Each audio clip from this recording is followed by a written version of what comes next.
Hello friends, welcome to teaching Kishan YouTube channel. આપણે કંઈક general science એટલે કે સામાન્ય વિજ્ઞાનની શરૂઆત કરી દીધી હતી, જેની અંદર આપણે બ્રહ્માંડની શરૂઆત કરી હતી. એ બ્રહ્માંડની અંદર આપણે બ્રહ્માંડની ઉત્પત્તિ કઈ રીતના થઈ એ વસ્તુ જોઈ ગયા. સૂર્ય વિશે આપણે જોઈ ગયા. ગ્રહો છે એ સૂર્યની આસપાસ કેમ ફરે છે એની વાત કરી હતી. સૂર્ય આટલો ધગધગતો કેમ છે એ પણ આપણે જોઈ ગયા હતા. અને લાસ્ટ લેક્ચરમાં આપણે ગ્રહો જોઈ ગયા હતા, એટલે કે પ્લેનેટ્સ જોઈ ગયા હતા, જેની અંદર બુધથી લઈને નેપચ્યુન સુધી દરેક ગ્રહ, 8 ગ્રહ સારી રીતના આપણે સમજ્યા હતા. તો જો તમે બ્રહ્માંડના આગળના લેક્ચર ન જોયા હોય તો ખાસ કરીને જોઈ લેજો. આજના લેક્ચરની અંદર આપણે પરચુરણ વાતો કરવાની છે. પરચુરણ એટલે શું? કે અમુક એવી વ્યાખ્યાઓ આપણે સમજવાની છે જે બ્રહ્માંડને લઈને છે. જેમ કે આકાશગંગા કોને કહેવામાં આવે છે, બ્લેક હોલ શું છે, લઘુ ગ્રહ કોને કહેવામાં આવે છે, ઉલ્કાઓ કોને કહેવામાં આવે છે, ધૂમકેતુ કોને કહેવામાં આવે છે. આ બધી વસ્તુને આજના લેક્ચરની અંદર સમજવાના છે. આ સિવાય ઘણી બધી એવી માહિતી છે જે તમને પહેલા નહીં ખબર હોય, એ બધી વસ્તુઓ પણ આપણે જોઈશું. આના સિવાય આપણે નક્ષત્રોની પણ વાત કરીશું. અમુક લોકોના માઇન્ડની અંદર નક્ષત્રોને લઈને ઘણી બધી મિસઅન્ડરસ્ટેન્ડિંગ હોય છે કે આ નક્ષત્રો શું છે. તમે જ્યોતિષ શાસ્ત્ર હોય અથવા તો તમે કોઈ જ્યોતિષ પાસે જાઓ છો તો કહેતા હોય છે કે તમારો આ ગ્રહ છે એ આ નક્ષત્રની અંદર જતો રહ્યો, આ ગ્રહ આ નક્ષત્રની અંદર જતો રહ્યો. તો આ નક્ષત્રો શું છે એ પણ આપણે જોઈશું. નક્ષત્ર અને રાશિ એની અંદર શું ફરક હોય છે એ પણ બધી વસ્તુ જોઈશું. તો આપણે બ્રહ્માંડની સાથે સાથે થોડું એવું જ્યોતિષ શાસ્ત્ર પણ ભણીશું. તો આજના લેક્ચર બહુ ઇન્ફોર્મેટિવ થવાનો છે. ઘણી બધી બાબતો છે જે બ્રહ્માંડને લઈને છે, અમુક વ્યાખ્યાઓ છે એ તમારે સમજવી જરૂરી છે, જે આજના લેક્ચરની અંદર આપણે સમજીશું. તો વિધાઉટ એની ટાઈમ વેસ્ટ શરૂઆત કરીએ છીએ આજના લેક્ચરની. સૌથી પહેલા મેં તમને કંઈક આવું કોષ્ટક બની આપ્યું હતું, જેની અંદર આપણે કેટલું કવર કરી ગયા એ જોઈ લઈએ. તો બ્રહ્માંડ કઈ રીતના ઉત્પત્તિ થઈ એ જોઈ ગયા છે.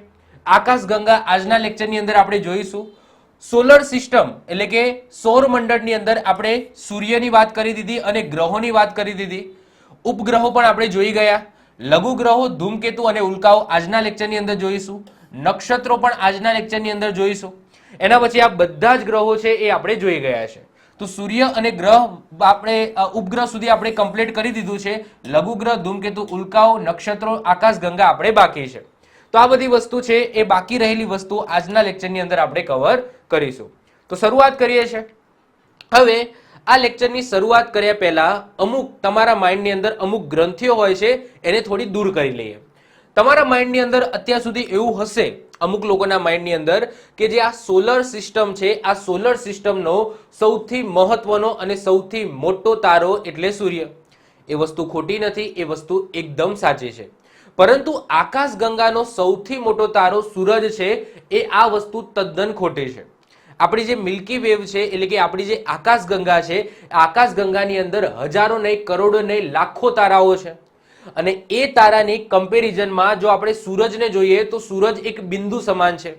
જે રીતના સૂરજની કમ્પેરિઝનમાં આપણી પૃથ્વી એક બિંદુ સમાન છે, એ જ રીતના આકાશગંગાની અંદર એનાથી પણ, સૂરજથી પણ લાખો ગણા મોટા તારા આવેલા છે અને સૂરજ એક બિંદુ સમાન છે. આપણી પૃથ્વી છે એ સૂરજ નામના તારાની નજીક આવેલી છે, એટલે આપણને ખાલી સૂરજ વિશે જ ખબર છે. આપણી આખી આકાશગંગામાં કયા કયા નામના તારાઓ આવેલા છે, કેટલા મોટા તારાઓ આવેલા છે, કદાચ આપણને નહીં ખબર હોય. કારણ કે પૃથ્વીની સૌથી નજીકનો સૌથી મોટો તારો કયો છે તો સૂરજ છે, અને ત્યાંથી જ આપણને ગરમી મળે છે. એટલા વિશે આપણે સૂરજ વિશે વધારે જાણતા આવીએ છીએ. તો તમારા માઇન્ડની અંદર પહેલા તો એ સેટ કરી લો કે આ જે આપણી મિલ્કી વેવ છે એટલે કે આપણી જે ગેલેક્સી છે, આ ગેલેક્સીની અંદર જો સૂરજ બતાવું તો સૂરજ છે આ ટપકું દેખાય છે, આ ટપકું ત્યાં લખેલું છે જો સન, એટલે કે સૂરજ આ ટપકું છે. એનાથી પણ તમે જોશો તો કેટલા મોટા તારા છે, આ બધા તારાઓ છે. સૌથી મોટો તારો જો યુ વાય સ્ક્રુટી કરીને છે, તો એની કમ્પેરિઝનમાં આપણું સૂરજ તો એક બિંદુ છે. તો આપણી ગેલેક્સીની અંદર હજારો નહીં લાખો તારાઓ છે, અને આટલા મોટા સૂરજથી પણ લાખો ગણા મોટા તારાઓ આવેલા છે. તો પહેલા માઇન્ડની અંદર એ બેસાડી દો કે જ્યારે હું તારો શબ્દ બોલું છું કે ભાઈ તારાની વાત થાય છે, ત્યારે ખાલી સૂરજ નથી સમજવાનો, સૂરજથી પણ મોટા મોટા તારાઓની વાત કરવામાં આવે છે. એટલે કે તારો શબ્દ એટલે તમે એને સીમિત સૂરજ સુધી સીમિત ના રાખતા, એને બ્રોડલી વિચારજો કે ભાઈ હા, એનાથી પણ મોટા મોટા કદના તારાઓ ગેલેક્સીની અંદર આવેલા છે. તો પહેલા તો આ જે ગ્રંથિ છે એ તમે કાઢી નાખજો. ઓકે, ચલો હવે શરૂઆત કરી દઈએ છીએ.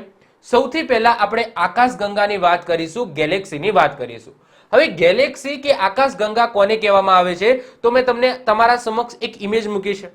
તો અહીંયા તમે જોશો તો આ બધા તારાઓ નથી, આ બધી ગેલેક્સીઓ છે. જેમાં તમે જોશો તો આ ગેલેક્સી છે, આ ગેલેક્સી છે, આ ગેલેક્સી છે, આ ગેલેક્સી છે, આ ગેલેક્સી, આ ગેલેક્સી, આ ગેલેક્સી. એક લેક્ચરની અંદર જે આગળ લેક્ચર લીધો હતો એમાં એક જણે મને ક્વેશ્ચન પૂછ્યો હતો કે સાહેબ આ ગેલેક્સી એકબીજા સાથે ટકરાય નહીં, મતલબ કે એમનું અથડામણ ના થાય? તો થાય ને, 100% અથડામણ થાય. અને જે આપણું જે ટેલિસ્કોપ આપણે મૂક્યું છે, જેમ્સ વેબ ટેલિસ્કોપ, એની અંદર એક ઇમેજ એવી પણ બહાર આવી છે જેમાં બે ગેલેક્સી છે એ એકદમ નજીક આવી જઈ હોય તો 100% બંનેનું ટકરાવ થઈ શકે છે. ઓકે, તો આપણી ગેલેક્સી છે એ આપણી ગેલેક્સી મંદાકિની છે, એવી એક ગેલેક્સી નથી, એવી તમે જોશો તો લાખો કરોડો ગેલેક્સી છે એ બ્રહ્માંડની અંદર આવેલી છે.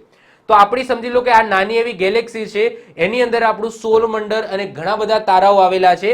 અને આવી ગેલેક્સીઓ કેટલી છે બ્રહ્માંડની અંદર? લાખો નહીં, કરોડો નહીં. આપણને પણ નથી ખબર કે કેટલી ગેલેક્સી છે, આંકડો આપણને પણ કઈ રીતના ખબર પડે? તો કરોડો ગેલેક્સી છે એ બ્રહ્માંડની અંદર અવેલેબલ છે. એ એકબીજાથી અમુક વખતે દૂર પણ જતી હોય છે, એકબીજાની નજીક પણ આવી જતી હોય છે, અને અથડામણ પણ અવકાશની અંદર થતું હોય છે. આપણી નજર સામે ન થાય, પરંતુ આપણે જે ટેલિસ્કોપ મોકલ્યું છે એની અંદર તમને આવા દ્રશ્યો છે એ જોવા મળશે. તો ગેલેક્સી શું છે? તો ગેલેક્સી બીજું કંઈ જ નહીં, તારાઓનો સમૂહ છે. ગેલેક્સીની અંદર આપણું સૌરમંડળ પણ આવી જશે, બધા તારાઓ છે, નક્ષત્રો છે, લઘુગ્રહો છે, પછી વાયુઓ છે જે અવકાશની અંદર હોય, એ બધી વસ્તુ આ ગેલેક્સીની અંદર આવી જશે. તો ગેલેક્સી આઈ હોપ સો તમને ખ્યાલ આવી ગયો હશે ઇમેજથી.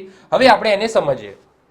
આકાશગંગા તારાઓનો સમૂહ છે જે ગુરુત્વાકર્ષણના કારણે એકબીજા સાથે બંધાયેલા છે. હવે કઈ રીતના એકબીજા સાથે સંકળાયેલા છે એ મેં આપણે આગળ વાત કરી હતી કે ભાઈ જે ગ્રહો છે એ સૂરજની આસપાસ કેમ ફરે છે? કારણ કે પૃથ્વી અને ગ્રહો છે એ ગતિ કરે છે અને સૂરજ પણ ગતિ કરે છે. તો એકબીજાની સામું કેન્દ્રગામી અને કેન્દ્ર ત્યાગી બળ લાગે છે, અને એના કારણે ઓકે ના એ બંને એકબીજા સાથે અથડાઈ નથી જતા, ના એકબીજાથી દૂર નથી જઈ શકતા. એ આપણે આગળ ડિસ્કશન કરી ગયા છે. તો એકબીજા સાથે ઓકે ગુરુત્વાકર્ષણ બળના કારણે શું છે? જોડાયેલા છે. આપણી આકાશગંગાનું નામ શું છે? તો યાદ રાખજો, મંદાકિની છે. ઇંગ્લિશમાં કહીએ તો મિલ્કી વેવ છે. આનું એક બીજું પણ નામ છે દૂધગંગા. તો યાદ રાખજો, મંદાકિની અને દૂધગંગા એ આપણી ગેલેક્સીનું નામ છે, આપણી આકાશગંગાનું નામ છે. ઇંગ્લિશમાં એને મિલ્કી વેવ કહેવામાં આવે છે. તે કયા આકારની છે? તો યાદ રાખજો, સર્પિલ આકારની છે. કેવી? સર્પિલ આકારની. હું તમને આગળ બતાવું છું. 3 પ્રકારની આકાશગંગા હોય છે, એ આગળ આપણે સમજીએ છીએ. આકાશગંગાનો વ્યાસ કેટલો છે? તો 1 લાખ પ્રકાશ વર્ષ છે. એટલે કે સમજી લો કે આ આકાશગંગા છે, આની અંદર બધા તારાઓ ને બધું આવેલું છે. તો આનો જો વ્યાસ ગણીએ તો વ્યાસ કેટલો છે? તો 1 લાખ પ્રકાશ વર્ષ આનો વ્યાસ છે. આમ તો જુદા જુદા પ્રકારની હોય છે, પણ નોર્મલી આપણી જે આકાશગંગા છે એ 1 લાખ પ્રકાશ વર્ષની છે. બાકી અલગ અલગ પ્રકારની અલગ અલગ સાઈઝની આકાશગંગાઓ બ્રહ્માંડની અંદર રહેલી છે. હવે 1 પ્રકાશ વર્ષ બરાબર કેટલા કિલોમીટર થાય એ સમજીએ તો 9.46 ગુણ્યા 1012 કિલોમીટર થાય. 1 પ્રકાશ વર્ષ બરાબર કેટલા કિલોમીટર થાય? આ એક્ઝામની અંદર પૂછાઈ જાય. તો યાદ રાખજો, 9.46 ગુણ્યા 1012 કિલોમીટર થાય. 1 પ્રકાશ વર્ષ બરાબર કેટલા AU થાય? હવે AU શું છે? તો એને કહેવામાં આવે છે એસ્ટ્રોનોટિકલ યુનિટ. શું કહેવામાં આવે છે? એસ્ટ્રોનોટિકલ યુનિટ. જે ખગોળશાસ્ત્રી છે ને એ ખગોળશાસ્ત્રી કિલોમીટરમાં વાત ના કરે, ખગોળશાસ્ત્રી પ્રકાશ વર્ષમાં પણ વાત ના કરે. ખગોળશાસ્ત્રી શેમાં વાત કરશે? AU ની અંદર વાત કરશે, એટલે કે એસ્ટ્રોનોટિકલ યુનિટની અંદર વાત કરશે. કોઈ પણ ખગોળશાસ્ત્રી જ્યારે એની પુસ્તક બનાવે છે કે કંઈ પણ કહેવું હોય છે બ્રહ્માંડની અંદર, તો એ હંમેશા જે લંબાઈ છે એટલે કે જે ડિસ્ટન્સ છે એ શેમાં કહેશે? તો AU ની અંદર કહેશે, એટલે કે એસ્ટ્રોનોટિકલ યુનિટની અંદર કહેશે. તો 1 પ્રકાશ વર્ષ બરાબર કેટલા AU થાય? એટલે કે એસ્ટ્રોનોટિકલ યુનિટ થાય તો 63,000 AU થશે. 63,000 એસ્ટ્રોનોટિકલ યુનિટ થશે. તો આ 3 ટર્મ છે તમારે સમજી લેવાની છે. AU પણ વેરી ઇમ્પોર્ટન્ટ છે. એક પાર્સેક, તો 1 પાર્સેક બરાબર કેટલા પ્રકાશ વર્ષ થાય? તો 3.26 પ્રકાશ વર્ષ થાય. તો પ્રકાશ વર્ષથી પણ ઓકે આગળ એટલે કે એનાથી પણ મોટો એકમ કયો છે? તો પાર્સેક છે. પાર્સેક એટલો બધો યુઝ નથી થતો. મોસ્ટ ઓફ પ્રકાશ વર્ષ યુઝ થાય છે, કિલોમીટર યુઝ થાય છે અને AU યુઝ થાય છે. પાર્સેકનો એટલો બધો યુઝ થતો નથી, પરંતુ કદાચ એક્ઝામમાં પૂછાઈ જાય તો 1 પાર્સેક બરાબર 3.26 પ્રકાશ વર્ષ થાય. એક AU બરાબર કેટલા કિલોમીટર થશે? તો 1.49 ગુણ્યા 10⁸ કિલોમીટર થશે. તો આ તમારે યાદ રાખવાનું છે. એમાંથી સૌથી વધારે જે પૂછાતું હોય એ આ જ છે કે એક પ્રકાશ વર્ષ બરાબર કેટલા કિલોમીટર. આ તમારે ખાસ યાદ રાખી લેવાનું. કદાચ બીજા રહી જાય છે, યાદ નથી રહેતા, પણ આ યાદ રાખી રાખજો કે એક પ્રકાશ વર્ષ બરાબર 9.46 ગુણ્યા 10⁻12 કિલોમીટર થાય. તમને મીટરમાં પણ પૂછી લે. તમને એમ પૂછે કે એક પ્રકાશ વર્ષ બરાબર કેટલા મીટર, તો કશું નહીં કરવાનું, આ 12 છે એમાં બીજા 3 એડ કરી નાખો તો શું થાય? 15. તો 10⁻15 કરી નાખો, કારણ કે 1 કિલોમીટર બરાબર કેટલા મીટર થાય? તો 1000 મીટર થાય. તો આ રીતના તમે કરી નાખો તો આ 12 ની અંદર 3 એડ કરી નાખો તો 10⁻15 મીટર.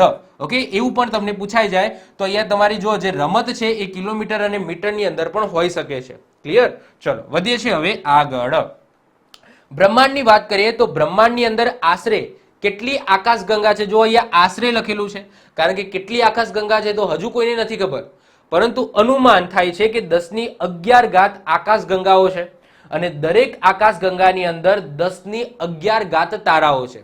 તમને એમ પૂછાય કે બ્રહ્માંડની અંદર કુલ કેટલા તારાઓ છે? તો યાદ રાખજો 10⁻22 તારાઓ છે. આખા બ્રહ્માંડની વાત થાય, આખા યુનિવર્સની વાત થાય તો એની અંદર કેટલા તારા હોવાનું અનુમાન લગાવવામાં આવે છે? તો 10⁻22 તારાઓ છે. એક આકાશગંગાની વાત થાય તો એક આકાશગંગામાં 10⁻11 તારાઓ છે અને એક બ્રહ્માંડની વાત થાય કે બ્રહ્માંડની અંદર આકાશગંગા કેટલી છે? તો 10⁻11.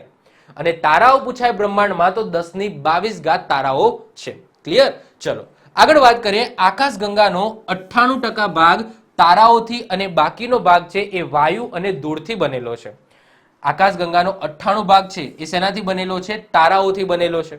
અને તારા સિવાય જે બીજા બાકીના 2% છે એની અંદર તમને વાયુ જોવા મળશે અને ધૂળના રજકણો જોવા મળશે. હવે જ્યારે હું તમને તારાઓ કહું છું તો આ તારાની અંદર જે 98% છે એની અંદર આપણું સોલર સિસ્ટમ પણ આવી ગયું, એની અંદર બધા ગ્રહો પણ આવી ગયા. ક્લિયર? પણ આની અંદર તારાઓ લખી દેવામાં આવ્યું છે, બાકી તારાઓ અને ગ્રહો અલગ અલગ વસ્તુ છે, એ તમને ખબર જ છે. ક્લિયર? ચલો, તો આવી કઈક આકાશગંગા હોય છે. હવે જોઈએ કે આકાશગંગાના કેટલા પ્રકાર હોય છે? તો આકાશગંગાના 3 પ્રકાર હોય છે. તો જોવાથી એટલે કે એની રચનાના આધારે એના 3 પ્રકાર પાડવામાં આવ્યા છે. પહેલી તમે જોશો તો સર્પિલાકાર, ઓકે, એટલે ઇંગ્લિશમાં કહીએ તો સ્પાઇરલ ગેલેક્સી. તો આવી કંઈક હોય છે. ઓકે, એની રચના તમે જોશો તો આ રીતના હોય છે. ઓકે, આ રીતના તમને જોવા મળશે. સર્પિલ આકાર તમને જોવા મળશે, સ્પાઇરલ ગેલેક્સી જેને કહેવામાં આવે છે. અને આપણી જે મંદાકિની છે એટલે કે જે મિલ્કી વેવ છે એ સર્પિલ આકારની છે, સ્પાઇરલ આકારની છે. બીજા નંબરની આવે છે ઉપવલય આકારની. તો ઉપવલય આકારની તમને જોવા મળશે, ઇંગ્લિશમાં કહીએ તો ઇલેપ્ટિકલ ગેલેક્સી. શું કહેવામાં આવે છે? ઇલેપ્ટિકલ ગેલેક્સી કહેવામાં આવે છે. અને ત્રીજી તમને અનિયમિત જોવા મળશે. મતલબ કે ગેલેક્સી જેવું લાગે જ નહીં કે આમ તારાઓનું ઝુમખું હોય અને એનો કોઈ આકાર જ ના હોય, અનિયમિત હોય. મતલબ કે અમુક વખતે એક બાજુ તારાઓ હોય, એક બાજુ થોડું ખાલી ખાલી હોય, ઓછા તારાઓ હોય, તો ઇરેગ્યુલર તમને જોવા મળશે. તો ઇરેગ્યુલર ગેલેક્સી એટલે કે અનિયમિત આકારની ગેલેક્સી જોવા મળશે. તો આ રીતના 3 પ્રકાર એના જોવાના આધારે, એના દેખાવના આધારે આપણે પાડી શકીએ. આપણી જે મંદાકિની છે, મિલ્કી વેવ છે, એ કયા આકારની છે? તો સર્પિલ આકારની છે. આ આપણે યાદ રાખી લઈશું. આપણી આકાશગંગાની સૌથી નજીક બીજી કયા નામની આકાશગંગા આવેલી છે? તો યાદ રાખજો, દેવયાની. તમને એક્ઝામમાં પૂછાય કે આપણી જે મિલ્કી વેવ છે, આકાશગંગા છે મંદાકિની નામની, એની નજીક, સૌથી નજીક કયા નામની બીજી આકાશગંગા આવેલી છે? તો એનું નામ છે દેવયાની. સર્પિલ આકારની જે આકાશગંગા છે એની અંદર તારાઓ મોટા ભાગે ભૂરા અને તેજસ્વી હોય છે. તો આપણી જે આકાશગંગા છે એ યંગ છે, યુવાની અવસ્થામાં છે. તો એના જે બધા તારાઓ તમને જોવા મળશે એ ભૂરા રંગના છે અને તેજસ્વી છે. ઉપવલય આકારની જે આકાશગંગા છે એની અંદર જે તારાઓ છે એ તમને લાલ રંગના અને વૃદ્ધ જોવા મળશે. હવે આ વૃદ્ધ છે, તેજસ્વી છે, એ કઈ રીતના ખબર પડે? તો યાદ કરો, મેં જ્યારે સૂરજ ચલાવ્યો હતો એ સૂરજની અંદર મેં તમને કીધું હતું કે સૂરજની અંદર શું થાય છે? તો સંલયનની પ્રક્રિયા થાય છે. સંલયનની પ્રક્રિયાની અંદર જે હાઇડ્રોજન છે એ હાઇડ્રોજનનું હિલિયમની અંદર રૂપાંતરણ થાય છે. તો એવો એક સમય આવશે જ્યારે હાઇડ્રોજન, જેટલું હાઇડ્રોજન છે એ બધાનું હિલિયમની અંદર રૂપાંતરણ થઈ જશે. અને એવો જ્યારે સમય આવશે ત્યારે એ જે તારો છે એ વૃદ્ધ થતો જશે અને જે ચમક છે, એની જે ચમક છે એ ઓછી થઈ જશે. આપણા સૂરજની વાત કરીએ તો મેં તમને કીધું હતું કે સૂરજમાં 97% હાઇડ્રોજન છે. 97% હાઇડ્રોજન છે અને 2% શું છે? હિલિયમ છે. એનો મતલબ કે હજુ 97%, સૂરજ કેટલા વર્ષ જૂનો છે, તો પણ હજુ સુધી હાઇડ્રોજનનું ખાલી 2% હિલિયમમાં રૂપાંતરણ થયું છે. તો હજુ કેટલા વર્ષો લાગશે સૂરજને આ 97% હાઇડ્રોજનનું હિલિયમમાં રૂપાંતરણ થતા? એટલે કે જે આપણો સૂરજ છે એ હજુ યુવાની અવસ્થામાં છે, હજુ તો યંગ છે, બહુ યંગ છે, કારણ કે એમાં હાઇડ્રોજનનું પ્રમાણ 97% છે. તો જે તારામાં સૌથી વધારે મતલબ કે હાઇડ્રોજનનું પ્રમાણ વધારે હોય એ એટલો આપણે યુવાન કહીશું. વૃદ્ધ જેમ જેમ હાઇડ્રોજનનું હિલિયમમાં રૂપાંતરણ થતું જશે એમ એમ એ વૃદ્ધ થતું જશે અને એક એવો સમય આવશે કે જે હાઇડ્રોજન છે એ ખતમ થઈ જશે અને બધું હિલિયમની અંદર રૂપાંતરણ થઈ જશે. અને જ્યારે કોઈ તારાનું હિલિયમની અંદર રૂપાંતરણ થઈ ગયું તો એના પછી એની જે ચમક છે એ જતી રહેશે, કારણ કે જે તેજ છે, જે ગરમી છે, જે પ્રકાશ છે એ ક્યાંથી આવે છે? જ્યારે હાઇડ્રોજન બે ભેગા થવાથી હિલિયમમાં રૂપાંતરણ થાય છે એના કારણે ઉર્જા ઉત્પન્ન થાય છે. પછી બધા હાઇડ્રોજન પતી જશે, હિલિયમમાં રૂપાંતરણ થઈ જશે તો ઉર્જા ઉત્પન્ન જ નહીં થાય, પ્રકાશ ઉત્પન્ન જ નહીં થાય. તો એના પછી એ તારો છે એ પ્રકાશ આપશે જ નહીં. તો આપણો તારો તો જે છે એ બહુ યંગ છે, એટલે કે આપણો જે સૂરજ છે એ તો બહુ યંગ છે. નાસા દ્વારા સૌથી દૂરની આકાશગંગાનો સમૂહ EGS 77 ની શોધ કરી. આ સમૂહની શોધ કરનાર ટીમનું નેતૃત્વ ભારતીય મૂળના વૈજ્ઞાનિક વિઠ્ઠલ તલવીએ કર્યું હતું. આ આપણે યાદ રાખીશું. એક્ઝામની અંદર પૂછાય કે નાસા દ્વારા શોધાયેલી સૌથી દૂર ડિસ્ટન્સે આવેલી આકાશગંગાનું નામ શું છે? તો એ છે EGS 77. અને જે એ ટીમ હતી નાસાની એનું જે નેતૃત્વ છે એ ભારતીય મૂળના વ્યક્તિ કરતા હતા અને એ વ્યક્તિનું નામ છે વિઠ્ઠલ તલવી. ઓકે, તો આપણે યાદ રાખીશું. તો આઈ હોપ શું તમને આકાશગંગા વિશે બધો ખ્યાલ આવી ગયો હશે કે આકાશગંગા કોને કહેવામાં આવે છે. ઓકે, ચલો હવે આપણે નેક્સ્ટ ટોપિક ઉપર જઈએ છીએ. એ છે લઘુગ્રહો, જેનું એક બીજું નામ છે ક્ષુદ્ર ગ્રહો અને ઇંગ્લિશમાં કહીએ તો એસ્ટ્રોઇડ કહેવામાં આવે છે. એસ્ટ્રોનોઇડ ના કહેતા હો, એસ્ટ્રોઇડ, જસ્ટ એસ્ટ્રોઇડ કહેવામાં આવે છે. અહીંયા તમને દેખાશે. સૌથી પહેલા સમજીએ કે એકચ્યુઅલી છે શું. તો આપણું સોલર સિસ્ટમ છે, સૌરમંડળ છે, એની અંદર પહેલા બુધ છે, પછી કયું છે? શુક્ર છે, પછી પૃથ્વી છે, પછી મંગળ છે. મંગળ અને આ છે આપણો ગુરુ. તો ગુરુ અને મંગળની વચ્ચે એક તમને બેલ્ટ જોવા મળશે, જેની અંદર તમને જોશો તો લઘુ ગ્રહો જોવા મળશે. લઘુ ગ્રહો એટલે મોટા કદના શું છે? પથરા છે, મોટા કદના પથરા છે.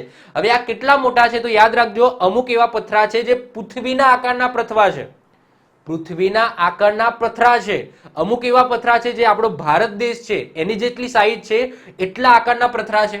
તો એવું ના સમજતા કે નાના નાના કણો છે પથરા એટલે આ નાના નાના કણો, એવું નથી. આની સાઈઝ બહુ મોટી છે. ઓકે, ગ્રહો જેવડી છે, પરંતુ ગ્રહ બનવામાં એ નિષ્ફળ ગયા છે, અનિયમિત આકારના છે. આપણા તમે ગ્રહો જોશો તો કેવા ગોળ ગોળ દેખાય છે, પરંતુ આ જે પથરા છે એ અનિયમિત આકારના છે. તો લઘુ ગ્રહો એટલે બીજું કંઈ જ નહીં. જ્યારે બિગ બેંગ થિયરી થઈ હતી, જ્યારે વિસ્ફોટ થયો હતો, એ સમયે ગ્રહ બનવામાં નિષ્ફળ ગયેલા અવકાશી પદાર્થને શું કહેવામાં આવે છે? લઘુ ગ્રહો કહેવામાં આવે છે. તો અહીંયા બીજું કંઈ જ નહીં, આ બધા પથ્થર ગ્રહ બની શક્યા નહીં, આવા પથ્થર જ રહી ગયા, તો એને શું કહીશું? આપણે લઘુ ગ્રહો કહીશું. અને લઘુ ગ્રહો ક્યાં આવેલા છે? સૌથી વધારે આપણી આકાશગંગામાં સૌથી વધારે લઘુ ગ્રહો તમને આ મંગળ અને ગુરુની વચ્ચેનો જે આ બેલ્ટ છે, આ ખાલી જગ્યા છે, તો ત્યાં તમને જોવા મળશે. આ પણ શું કરે છે? તો સૂરજની ફરતે ચક્કર જ મારે છે.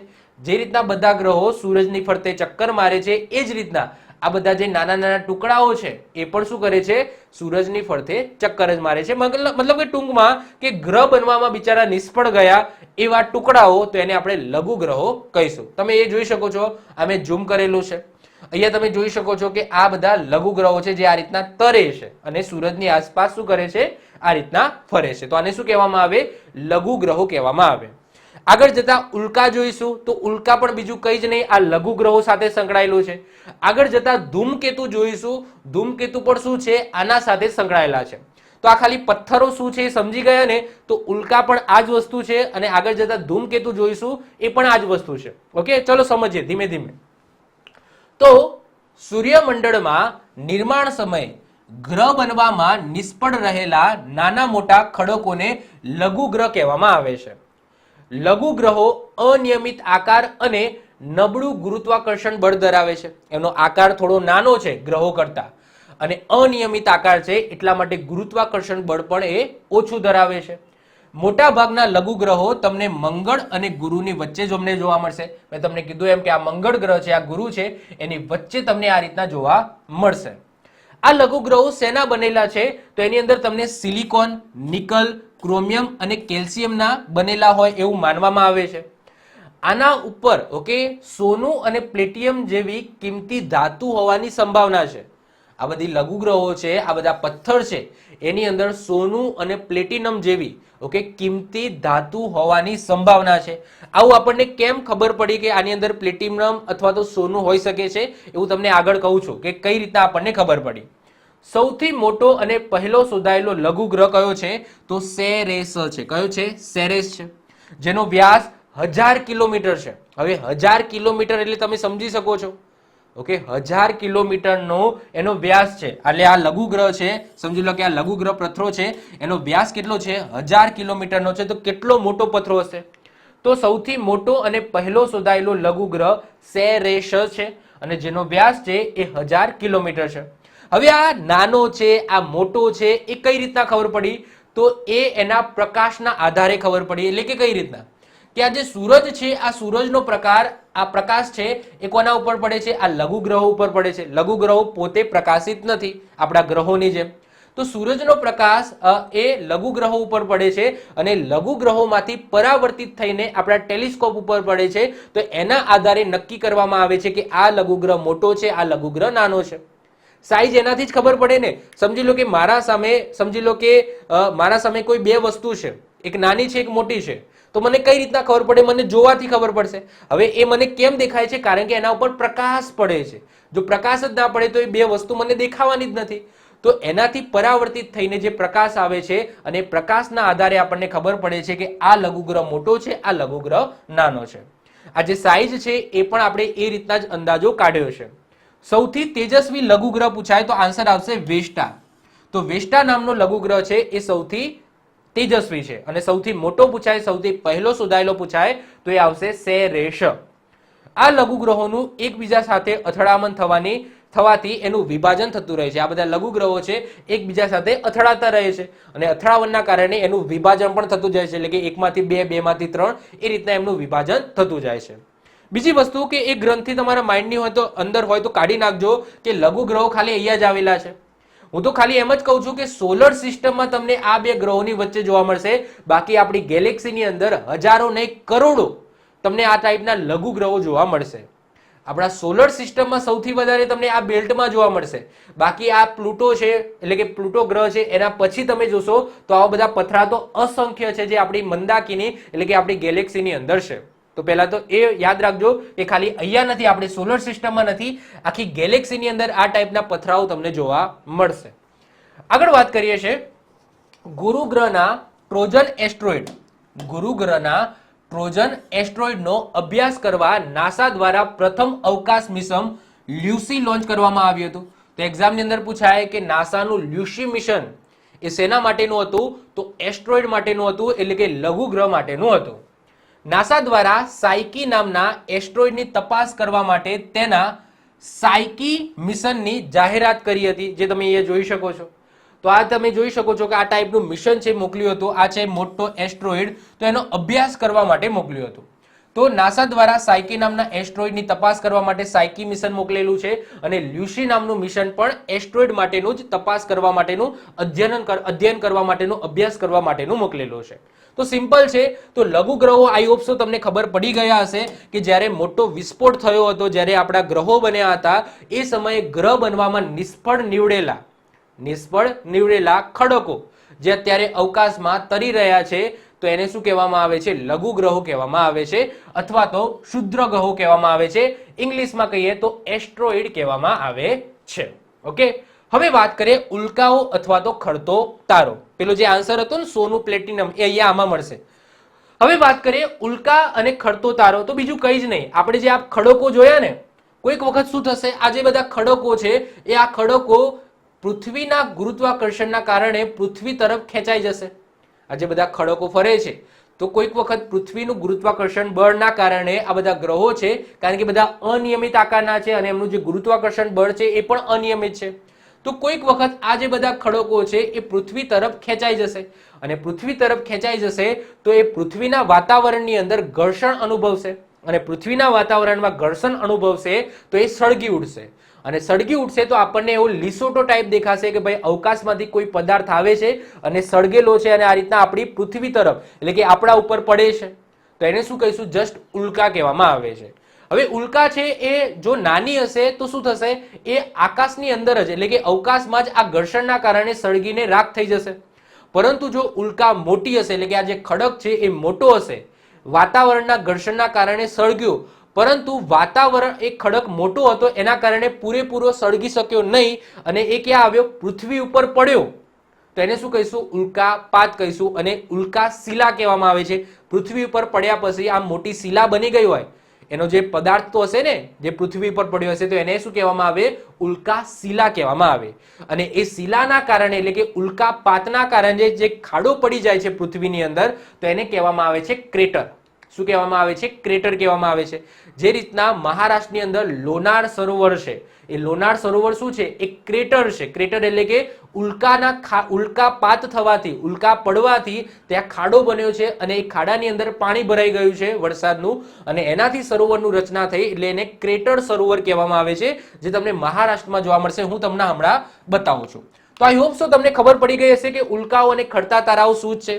તો આગળ જે આપણે લઘુગ્રહો જોઈ ગયા, એ લઘુગ્રહો એ પૃથ્વીના ગુરુત્વાકર્ષણ બળના કારણે ખેંચાય છે અને પૃથ્વી ઉપર આવે છે, અને આજે તમે જુઓ છો કે આ વાતાવરણ છે, આ વાતાવરણની અંદર આવતા આ રીતના સળગી ઉઠે છે, અને સળગી ઉઠે છે તો આપણને દૂરથી આ રીતના લીસોટો ટાઈપ તમને જોવા મળે છે. તો જો આને ધૂમકેતુ સાથે મિસમેચ ના કરી દેતા. ધૂમકેતુ આખું અલગ છે. ધૂમકેતુ એ પૃથ્વી ઉપર નથી આવતું. આ એસ્ટ્રોઇડ છે સળગતા સળગતા પૃથ્વી ઉપર આવે છે, પૃથ્વી તરફ આવે છે. જ્યારે ધૂમકેતુ એ અવકાશની અંદર એક જગ્યાએથી બીજી જગ્યાએ જતું હોય, આપણને જસ્ટ પૃથ્વીથી દેખાય છે. ક્લિયર? તો બંનેને મિસમેચ ના કરતા. જો તો આ વસ્તુ આઈ હોપ સો ક્લિયર થઈ ગયું હશે. અહીંયા તમને દેખાય છે સરોવર, આ મહારાષ્ટ્રનું લોનાર સરોવર છે, જે ઉલ્કાપાત થવાથી એટલે કે આવો ટાઈપનો પથ્થર છે અહીંયા પડ્યો હતો, ઓકે, અને એના કારણે ખાડો બન્યો અને વરસાદનું પાણી ભરાઈ ગયું અને એનાથી સરોવરની રચના થઈ, તો એને ક્રેટર સરોવર કહેવામાં આવે છે. હવે આના પાછળ એક સરસ મજાની થિયરી પણ છે કે તમને ખબર હોય કે આપણા પૂર્વજો એટલે કે આપણા બહુ જ પહેલા, આપણા જન્મના બહુ જ પહેલા ડાયનોસોર રહેતા હતા. ડાયનોસોર તમને ખબર જ હશે. ડાયનોસોર તો એના અસ્થિઓ પણ આપણને મળી આવી છે. તો એવું કહેવામાં આવે છે કે જે ડાયનોસોર છે એનો અંત કઈ રીતના થયો? તો આ ટાઈપનો મોટો એસ્ટ્રોઇડ છે એ પૃથ્વી ઉપર ટકરાયો, અને પૃથ્વી ઉપર ટકરાવાના કારણે જેટલા પણ ત્યાંના જીવો હતા એ બધા એ વખતે મરી ગયા હતા. અને આ રીતના જે કહેવાય કે જાતિ છે, ડાયનોસોરની જાતિ છે, એનો ટોટલી અંત આવી ગયો હતો. આવો એસ્ટ્રોઇડ પડવાના કારણે આપણા પૃથ્વી ઉપર ઓકે એટલી ગરમી પેદા થઈ, જેનાથી જે કહેવાય કે જેટલા વૃક્ષો હતા એ બધું બળી ગયું હતું, અને એના કારણે જે જેટલા બચેલા જે ડાયનોસોરો હતા એ ભૂખથી મરી ગયા હતા, કારણ કે એટલું મોટું શરીર છે. હવે જો પૃથ્વી પર કંઈ ખાવાની વસ્તુ મળે નહીં તો ભૂખના કારણે બાકીના હતા એ મરી ગયા હતા. તો એવું કહેવામાં આવે છે, એવી થિયરી છે. પરંતુ એ થિયરી અમુક લોકો નથી સ્વીકારતા. એના પાછળનું કારણ એ જ છે કે એસ્ટ્રોઇડ જો ટકરાયો હોય તો પૃથ્વી પર ક્યાંક તો મોટો ખાડો પડ્યો હોય ને, પણ પૃથ્વી પર એવો મોટો કોઈ ખાડો દેખાતો નથી, તો એટલા માટે અમુક લોકો એ થિયરીને નથી માનતા. પણ એ 2 નંબરની વાત છે, એ ડિબેટ છે, એ અલગ વસ્તુ છે. ચલો સમજીએ હવે ઉલ્કાઓને અથવા તો ખડતા તારાને. તો આ જે તારો ખડતો હોય છે એવું આપણને જાણવા મળે છે, ઓકે, તો એટલા માટે એને ખડતો તારો કહેવામાં આવે છે. પરંતુ એ તારો નથી, એ શું છે? લઘુગ્રહ છે. ચલો સમજીએ. પૃથ્વી પર અવકાશમાંથી આવતા આકાશી પદાર્થોને આકાશી પદાર્થોને શું કહેવામાં આવે છે? ઉલ્કા કહેવામાં આવે છે. આ અવકાશી પદાર્થ પૃથ્વીના ગુરુત્વાકર્ષણ બળના કારણે પ્રચંડ વેગથી પૃથ્વી તરફ આવે છે અને વાતાવરણના કારણે સળગી ઉઠે છે. જે પ્રકાશિત લીસોટા સ્વરૂપે દેખાય છે, જેને ખડતો તારો કહેવામાં આવે છે, પરંતુ એ કોઈ તારો નથી. જો તારો ખરે તો પતી ગયું, ઓકે. તારોને તો પોતાનો પ્રકાશ હોય, પોતાની ગરમી હોય. જો સાચુકલો તારો પૃથ્વીને અડે તો પતી ગયું, ઓકે. તો એ તારો નથી, એકચ્યુઅલી લઘુગ્રહ છે જે વાતાવરણના કારણે સળગી ઉઠ્યો છે. ઘણી વખત આ ઉલ્કાઓ વાતાવરણમાં સંપૂર્ણ સળગી ન જતા પૃથ્વી ઉપર પટકાય છે અને મોટો ખાડો કરી નાખે છે, જેને ક્રેટર કહેવામાં આવે છે. હવે અહીંયા જુઓ કે વર્ષ 1976 ની અંદર આપણા ગુજરાતના સુરેન્દ્રનગરમાં ધજાડા નામનું ગામ આવેલું છે. આ ધજાડા નામના ગામમાં એક ખેતરમાં 40 કેજી વજનની ઉલ્કા પડી, જેને ઉલ્કા શિલા કહેવામાં આવે છે. એટલે કે જે પથ્થરો દેખાય છે પૃથ્વી ઉપર પડેલો તેને ઉલ્કા શિલા કહેવામાં આવે છે, જેમાંથી સોનું, પ્લેટિનમ જેવી કિંમતી ધાતુ મળી આવી. અને એટલા માટે કહેવામાં આવે છે કે જે પેલા લઘુ ગ્રહો છે એ લઘુ ગ્રહોની અંદર આ રીતના સોનું અને પ્લેટિનમ જેવી કિંમતી ધાતુઓ રહેલી છે. તો આ વસ્તુ આપણે રૂબરૂ પૃથ્વી ઉપર જોઈ છે. એટલા માટે મહારાષ્ટ્રમાં આવેલું લોનાર સરોવર એ પણ ઉલ્કાથી બનેલું છે, એટલા માટે એને ક્રેટર સરોવર કહેવામાં આવે છે. આઈ હોપ સો ખડતો તારો અથવા તો ઉલ્કા શું છે તમને ખબર પડી ગઈ હશે. હવે જે નેક્સ્ટ આવે છે એ આવે છે ધૂમકેતુ. ઇંગ્લિશમાં કહીએ તો એને કોમેટ કહેવામાં આવે છે. હવે ધૂમકેતુ પણ બીજું કંઈ જ નથી, જે પેલા લઘુ ગ્રહ છે એ લઘુ ગ્રહો છે. હવે ધૂમકેતુને ધૂમકેતુ કેમ કહેવામાં આવે છે, એને એસ્ટ્રોઇડ લઘુ ગ્રહ નથી કહેવામાં આવતો, અથવા તો એને ઉલ્કા કેમ નથી કહેવામાં આવતી, સમજીએ. જો હવે હું તમને સમજાવું છું કે આપણી આ રીતના શું છે, સૂરજ છે. ક્લિયર? આ આપણી સૂરજ છે, આપણો સૂરજ છે. આ સૂરજની આસપાસ આ રીતના શું છે, બધા ગ્રહો ફરે છે.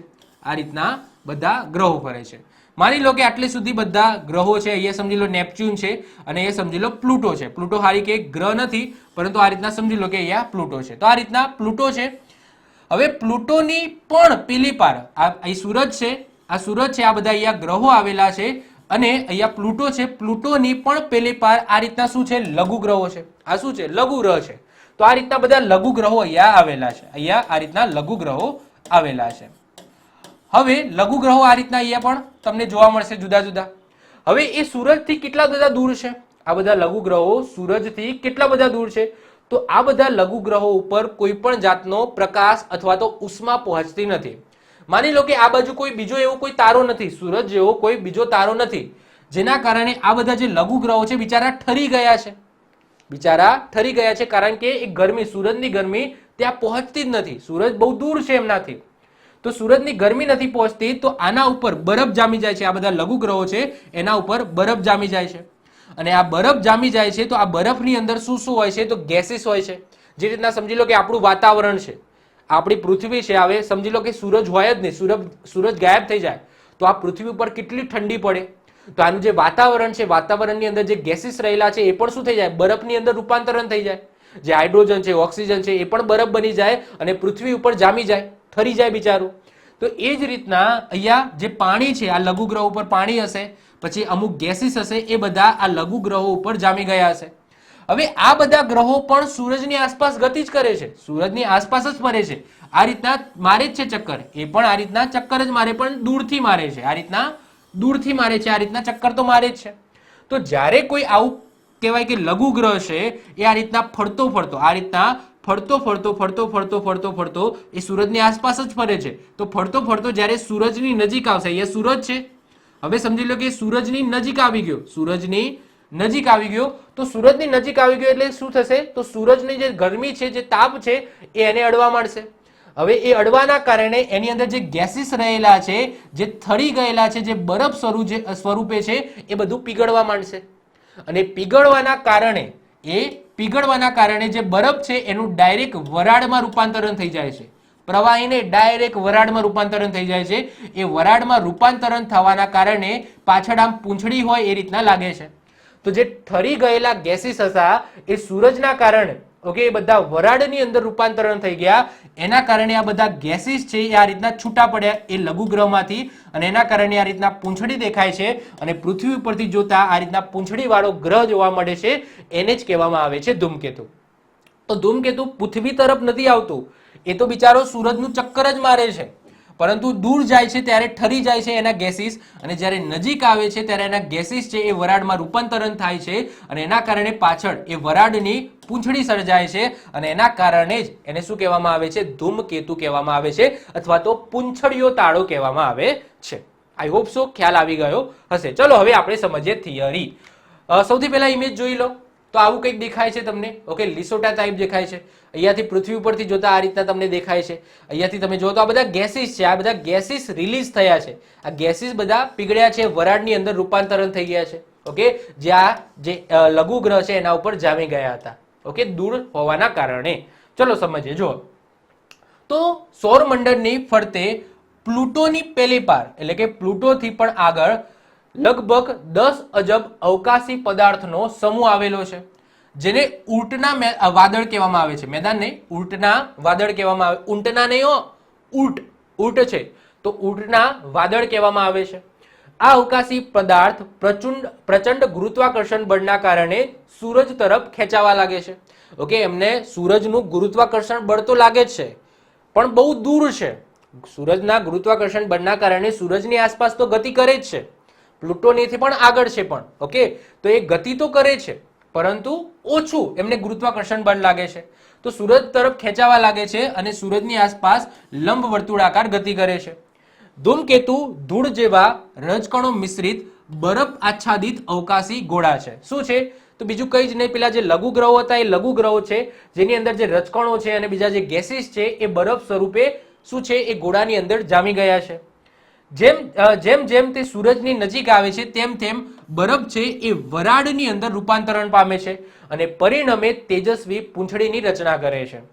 પૃથ્વી પરથી જોતા ધૂમકેતુ પ્રકાશિત પૂંછડી ધરાવતો દેખાતો હોવાથી તેને પૂંછડીયો તારો પણ કહેવામાં આવે છે. ધૂમકેતુની અંદર તમને પાણી, કાર્બન ડાયોક્સાઇડ, એમોનિયા ઓકે તથા બીજા વાયુઓ છે એ થીજેલા જોવા મળશે, એટલે કે બરફ બનેલા જોવા મળશે. અને પછી ધીમે ધીમે સૂરજ તરફ જાય એટલે કે આનું આ જે કાર્બન ડાયોક્સાઇડ છે, પાણી છે, એમોનિયા છે એ બધાનું વરાળમાં રૂપાંતરણ થતું જાય અને એની ગતિ પણ વધતી જાય. જેમ જેમ એ સૂરજની નજીક આવશે એમ એમ એની ગતિ પણ વધતી જશે અને એના કારણે જે પદાર્થ છે એટલે કે જે લઘુ ગ્રહ છે એ ફાસ્ટ આગળ વધશે અને ગેસીસ છે એ બધા રૂપાંતરણ થશે વરાળમાં, એટલા માટે પાછળ આમ પૂંછડી જેવું તમને દેખાશે. બીજું કંઈ જ નથી. આ જ શું છે? ધૂમકેતુ છે. હવે વાત કરીએ હેલીનો ધૂમકેતુ. આ બહુ પ્રખ્યાત છે, તમને કીધું હશે કે ભાઈ ક્યાંક ને ક્યાંક સાંભળ્યું હશે, જ્યારે ધૂમકેતુની વાત આવે ત્યારે હેલીના ધૂમકેતુની વાત આવતી જ હોય છે. શું છે સમજીએ. જો તો આ ધૂમકેતુનો વિસ્તૃત અભ્યાસ એડમંડ હેલીએ કર્યો હોવાથી આ ધૂમકેતુને હેલીનો ધૂમકેતુ કહેવામાં આવે છે. પહેલી વખત જ્યારે ધૂમકેતુ દેખાયો હતો ત્યારે હેલી નામનો વ્યક્તિ હતો, એડમંડ હેલી. એને આ જે ધૂમકેતુ છે એનો વિસ્તૃત અભ્યાસ કર્યો હતો અને એટલા માટે એને સન્માન આપવા માટે આ ધૂમકેતુને હેલીનો ધૂમકેતુ કહી દીધું. હેલીનો ધૂમકેતુ સૂર્યની આસપાસ લંબ વર્તુળાકાર પરિક્રમણ કરે છે, પણ એ ક્યાં આવેલો છે? એ પણ પ્લુટોની પીલી બાજુ છે અને એનો પરિક્રમણ સમય કેટલો છે? 76 વર્ષનો છે. મતલબ કે સમજી લો કે વાત કરીને કે સમજી લો કે આપણું સૂરજ છે, અહીંયા આટલા બધા ગ્રહો છે, આ બધા ગ્રહો આવેલા છે અને હેલીનો ધૂમકેતુ અહીંયા છે. આ હેલીના ધૂમકેતુને આ સૂરજ છે, આ સૂરજને આ રીતના એક ચક્કર મારતા કેટલો સમય લાગે છે? 76 વર્ષનો સમય લાગે છે, 76 વર્ષનો સમય લાગે છે. એટલા માટે દર 76 વર્ષે આપણને આપણી પૃથ્વી ઉપરથી એ હેલીનો ધૂમકેતુ દેખાય છે. બીજી વસ્તુ કે આવા ધૂમકેતુ હજારો કરોડો છે. આવા ધૂમકેતુ હજારો નહીં કરોડો તમને જોવા મળશે, પરંતુ પૃથ્વી ઉપરથી 2-3 જ દેખાય છે. એમાં હેલી એક છે, હેલી નામનો ધૂમકેતુ એક છે. એટલા માટે આપણે આ ધૂમકેતુને વધારે મહત્વ આપીએ છીએ, કારણ કે પૃથ્વી ઉપરથી આ ધૂમકેતુને જોઈ શકાય છે. બાકી પ્લુટો છે એની પેલી બાજુ તો ઘણા બધા આ ટાઈપના કહેવાય કે કોમેટ આવેલા છે, એટલે કે લઘુ ગ્રહો છે જે થીજેલી અવસ્થામાં છે અને સૂરજની આસપાસ આવતા એ પૂંછડી છોડે છે, પરંતુ બધા પૃથ્વીથી નથી દેખાતા. અમુક પૃથ્વીની કહેવાય કક્ષાની બહુ જ દૂર હોય છે તો એને નથી જોઈ શકતા. આપણે જેને જોઈ શકીએ છીએ એની આપણે વધારે ડિસ્કશન કરીએ છીએ, જેમાં હેલીનો ધૂમકેતુ આવે છે. તો એનો પરિક્રમણ કાળ 76 વર્ષનો છે.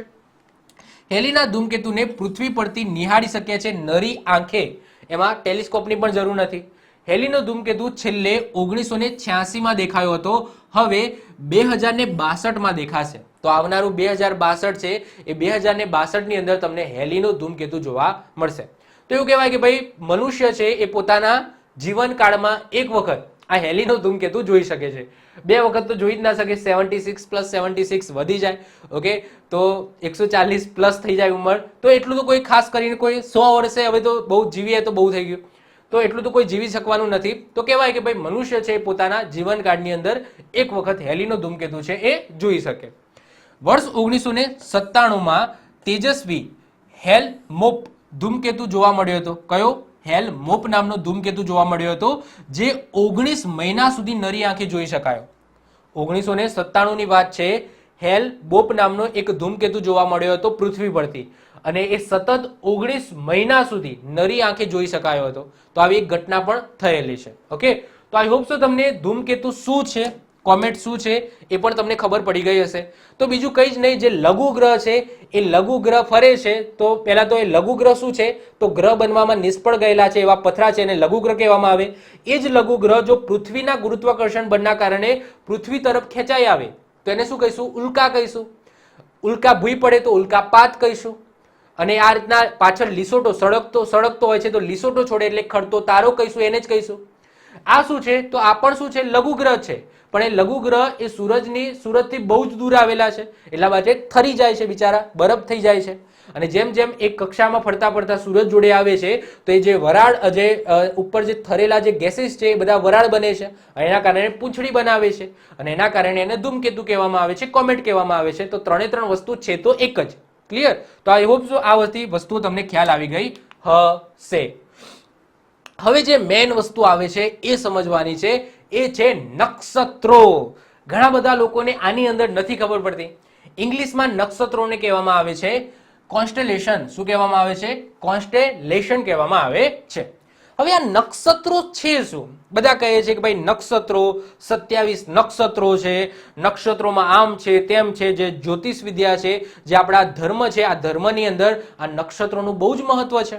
ધાર્મિક ક્રિયાઓની અંદર પણ આ નક્ષત્રોનું બહુ જ મહત્વ છે. જ્યારે પણ કોઈ જ્યોતિષી જોડે જાઓ છો ત્યારે તમને કહેતા હોય છે કે ભાઈ સ્વાતિ નામના નક્ષત્રની અંદર આ ગ્રહ તમારો આવી ગયો છે, પુષ્પ નામના નક્ષત્રની અંદર આ ગ્રહ આવી ગયો છે, આવું બોલતા હોય છે જ્યોતિષી. આપણને તો કંઈ ખબર પડે નહીં, કારણ કે આપણને નક્ષત્ર શું છે એ પણ જ ના ખબર હોય. તો આજના લેક્ચરની અંદર પહેલા સમજીએ કે આ નક્ષત્રો છે શું, નક્ષત્રો એ કઈ રીતના ડિવાઈડ કરવામાં આવે છે, 27 જ નક્ષત્રો કેમ, રાશિ શું છે એ પણ આપણે સમજીએ. જો સૌથી પહેલા વાત કરીએ તો આ બધી વસ્તુ છે ને એ બ્રહ્માંડ સાથે સંકળાયેલી છે. અહીંયા જે બ્રહ્માંડ છે આપણું એટલે કે સૌરમંડળ છે, આ સૌરમંડળનો ટોપ વ્યૂ છે, ઉપરથી ટોપ વ્યૂ લીધેલો છે. અહીંયા તમને સૂરજ જોવા મળશે. આ છે બુધ, શુક્ર, પૃથ્વી, મંગળ, ગુરુ, શનિ, યુરેનસ, નેપચ્યુન અને પ્લુટો. આ રીતના ટોપ વ્યૂ તમને જોવા મળશે. વચ્ચે શું છે? સૂરજ છે. હવે આ જે રાઉન્ડ દેખાય છે, આ રાઉન્ડના તમે 12 ભાગ પાડો. કેટલા? 12 ભાગ પાડો. ચલો આપણે 12 ભાગ પાડીએ. તો આ રીતના આપણે 12 ભાગ પાડીએ. ચલો ઓકે, તો ઓકે, કેટલા ભાગ થયા? 1 2 3 4 5 6. ઓકે, 6 ભાગ થયા. તો હજુ આપણે બીજા પાડવા પડશે. ઓકે ઓકે ઓકે, હવે ગણો કેટલા થયા? 1 2 3 4 5 6 7 8 9 10 11 અને 12. ઓકે, 12 ભાગ થઈ ગયા. તો આ રીતના જે આપણું બ્રહ્માંડ છે, આ બ્રહ્માંડના તમે આ રીતના સરખા 12 ભાગ પાડો તો આને શું કહેવામાં આવે? રાશિ કહેવામાં આવે. આપણી કેટલી રાશિ છે? તો 12 રાશિ છે. મિથુન રાશિ, મેષ રાશિ, કન્યા રાશિ. સાંભળો છો ને? તેને શું કહેવામાં આવે? રાશિ કહેવામાં આવે. તો રાશિ કઈ રીતના પડી? તો આપણું જે સૌરમંડળ છે, આ સૌરમંડળના સરખા તમે 12 ભાગ પાડો તો એને શું કહેવામાં આવે? 12 રાશિ કહેવામાં આવે છે. રાશિ ઉપર આપણે વધારે નહીં જઈએ, કારણ કે આપણે જ્યોતિષ શાસ્ત્ર નથી ભણવાનું, આપણે નક્ષત્રો ભણવાના છે. અને રાશિ છે એ એટલું બધું બ્રહ્માંડ સાથે જોડાયેલું નથી, નક્ષત્રો છે એ બ્રહ્માંડ સાથે જોડાયેલા છે. તો આપણે રાશિને આ રીતના ડિવાઈડ કરી શકીએ, એટલે કે રાશિ આ રીતના બનેલી છે એ તમને ખબર હોવી જોઈએ. હવે આ જે 12 ભાગ પાડ્યા, આ જ રીતના આ બ્રહ્માંડના 27 ભાગ પાડો. કેટલા? 27. તો એને નક્ષત્રો કહેવામાં આવે. એટલે કે આ જ બ્રહ્માંડના તમે સરખા ઓકે, સરખા તમે કેટલા ભાગ પાડો? તો સરખા તમે 27 ભાગ પાડો તો આને શું કહેવામાં આવે? નક્ષત્ર કહેવામાં આવે. હવે સાહેબ ખબર ના પડી, મતલબ કે હા કહી દીધું કે ભાઈ 12 ભાગ તમે પાડી લો, પણ નક્ષત્રોમાં શું હોય છે, શું એ તમને કહો. આ નક્ષત્રો એ નામ કઈ રીતના આવ્યું નક્ષત્રોનું? આ નક્ષત્રો શું કહેવા માંગે છે એ તો અમને કહો. તો જો સમજાવો. હવે તમને આ આકૃતિ ઉપરથી સમજાવું છું. માની લો કે આ સૂરજ છે, જે આગળ આપણી મેં તમને આ બધી વસ્તુ બતાવી ને, હવે એને તમને આ રીતના ડિઝાઇનમાં બતાવો. તો માની લો કે આ સૂરજ છે, આ સૂરજના કેટલા ભાગ પાડ્યા છે? તો પહેલા 12 ભાગ પાડીએ. તો અહીંયા તમને આ જે દેખાય છે ને 1 2 3 4, આ બધી રાશિ છે. દેખાય છે? આ દેખાય છે? આ બધી શું છે? રાશિ છે. કેટલી છે? તમે જુઓ, 1 થી લઈને આ રીતના રાઉન્ડ મારશો તો 12 છે. 1 થી લઈને 12 સુધીની છે. તો આ જે કલરિંગ દેખાય છે એ રાશિ છે. તો જે બ્રહ્માંડ છે, માની લો કે આપણું બ્રહ્માંડ છે, આગળ આકૃતિ બતાવી ને એ રીતના, તો આ રીતના તમે 12 ભાગ પાડી લો તો આપણી રાશિ બની જશે. હવે આ જ બ્રહ્માંડના તમે 27 ભાગ કરો. કેટલા? 27 ભાગ કરો તો એને નક્ષત્રો કહેવામાં આવે છે. તો નક્ષત્રો તમે જુઓ આ રહ્યા, આ તમે દેખાય છે તો આ કેટલા છે 27 સુધી છે. જો અહીંયા 1 થી શરૂ કર્યા છે, આ રીતના આખું રાઉન્ડ માર્યું છે અને રાઉન્ડ મારીને આટલા આવ્યા એટલે કે 27 થયા છે. ખ્યાલ આવી ગયો? તો આ રીતના એના 27 ટુકડા કર્યા છે. પણ હજુ ખબર ના પડી કે ભાઈ ટુકડા શું કરવા કર્યા અને નક્ષત્રો શું કહેવા માંગે છે, હજુ ખબર ના પડી. તો જો આ વસ્તુ આટલી તો ખબર પડી ગઈ. હવે સૌથી પહેલા થોડી થિયરી સમજી લઈએ, પછી નક્ષત્રો વિશે વાત કરીએ. તો જો રાશિની સંખ્યા કેટલી છે? 12 છે. તો આ રીતના બ્રહ્માંડના 12 ટુકડા કરો એટલે કે 12 છે. નક્ષત્રો કેટલા છે? 27 છે. અને ચરણ કેટલા છે? તો 27 ગુણ્યા 4 એટલે કે 108. એટલે કે એક નક્ષત્રમાં 4 ચરણ હોય છે. દેખાડું? જો આ રહ્યા આ નક્ષત્ર છે, એની અંદર તમને 1 2 3 અને 4 દેખાય છે. 1 2 3 અને 4, 1 2 3 અને 4, 1 2 3 અને 4. તો એક નક્ષત્રની અંદર 4 ચરણ હોય છે. અને આનું મહત્વ હું તમને બતાવું. આપણી જે માળા હોય છે, ભગવાનની માળા કરો છો એની અંદર કેટલા મણકા હોય છે? આપણે ભગવાનની માળા કરો છો એની અંદર કેટલા મણકા હોય છે? તો 108 મણકા હોય છે. કેમ? કારણ કે જે ચરણ છે, આ ચરણમાં 27 ગુણ્યા તમે 4 કરશો, કારણ કે દરેક નક્ષત્રની અંદર દરેક નક્ષત્રની અંદર 4 ચરણ હોય છે. તો 27 ગુણ્યા 4 કરશો તો તમારો જવાબ 108 મળશે. અને આ 108 બીજું કંઈ જ નહીં, આપણા જે મણકા છે, મણકાની સંખ્યા એ અહીંયાથી ડિસાઈડ કરી છે. હવે જ્યારે તમે 108 મણકા આ રીતના ફેરવો છો, એનો મતલબ શું કે તમે આ નક્ષત્રની અંદર ઓકે આટલેથી શરૂ કરીને આખું રાઉન્ડ, આખું આપણું બ્રહ્માંડ છે એને તમે ફેરવી નાખો છો ઓકે તમારી આંગળીમાં. મતલબ કે એ ટાઈપની એક કહેવાય કે આપણી ધાર્મિક પ્રથા છે, ધાર્મિક માન્યતા છે. તો આ 108 છે ને મણકા, એ અહીંયાથી લેવામાં આવે છે. ત્યાંથી ખબર પડી ગઈ? ઓકે. હવે થોડી પ્રેક્ટિકલ જોઈએ. તો એક નક્ષત્રમાં 4 ચરણ હોય છે અને એક રાશિની અંદર 9 ચરણ હોય છે. રાશિની વાત કરીએ તો આ રાશિ છે, આ રાશિ છે. આ રાશિની અંદર કેટલા ચરણ હોય છે? તો તમે ધ્યાનથી જોશો ને તો રાશિની અંદર 1 અને આ 8, 1 અને 2 અને આ 8. તો રાશિની અંદર કેટલા ચરણ હોય છે? તો 4 અને 4 8 અને 1 9, એટલે કે ટોટલ 9 ચરણ હોય છે. એમ પૂછાય કે એક રાશિની અંદર કેટલા નક્ષત્રો હોય છે? તો 2 નક્ષત્રો આખા હોય છે અને જે ત્રીજું નક્ષત્ર હોય છે એનો 1 પોઈન્ટ હોય છે. એટલે તમે કહી શકો કે 2.12 સમથિંગ હોય છે. તો એક રાશિની અંદર 2.12 સમથિંગ નક્ષત્ર હોય છે, એવું તમે કહી શકો છો. તો એક રાશિની અંદર 2.12 એટલે કે 2 આખા નક્ષત્રો અને ત્રીજા નક્ષત્રોનું થોડું, આ રીતના શું બનતી હોય છે? તો એક રાશિ બનતી હોય છે. તો આઈ હોપ સો ક્લિયર થઈ ગયું હશે, આટલે સુધી ક્લિયર થયું હશે. ઓકે. હવે એક રાશિનું કોણીય અંતર કેટલું હોય? તો એક રાશિનું કોણીય અંતર એટલે કે 12 રાશિ છે, આખું તમે ચક્કર મારો તો 360 ડિગ્રી થાય. તો 360 ભાગ્યા 12 કરો એટલે કે 30 ડિગ્રી. એટલે કે આ એક રાશિ છે, એક રાશિનું આટલું અંતર કેટલું હશે? તો 30 ડિગ્રીનું અંતર હશે. આ કેટલું હશે? 30 ડિગ્રીનું અંતર હશે. હવે એક નક્ષત્રનું કોણીય અંતર કાઢવું હોય તો 360 ડિગ્રી છે અને 27 નક્ષત્રો છે.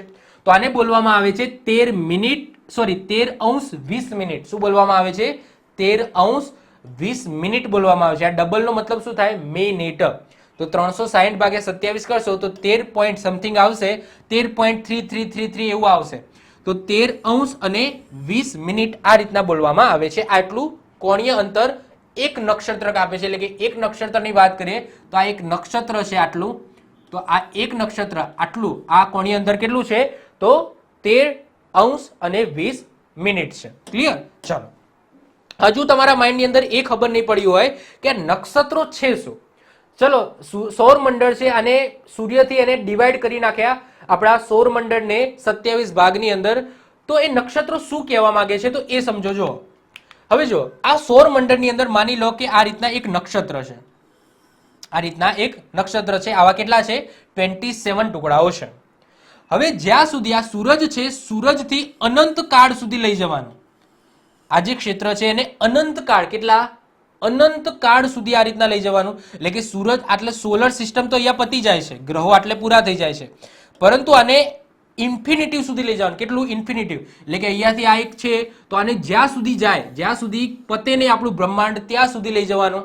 અને એની અંદર જે તારાના ઝુમખા આવેલા હશે, આમાં શું આવેલું છે? તારા સમૂહ આવેલો હશે, તારા ઝુમખા આવેલા હશે, એને જ શું કહેવામાં આવે? નક્ષત્ર કહેવામાં આવે છે.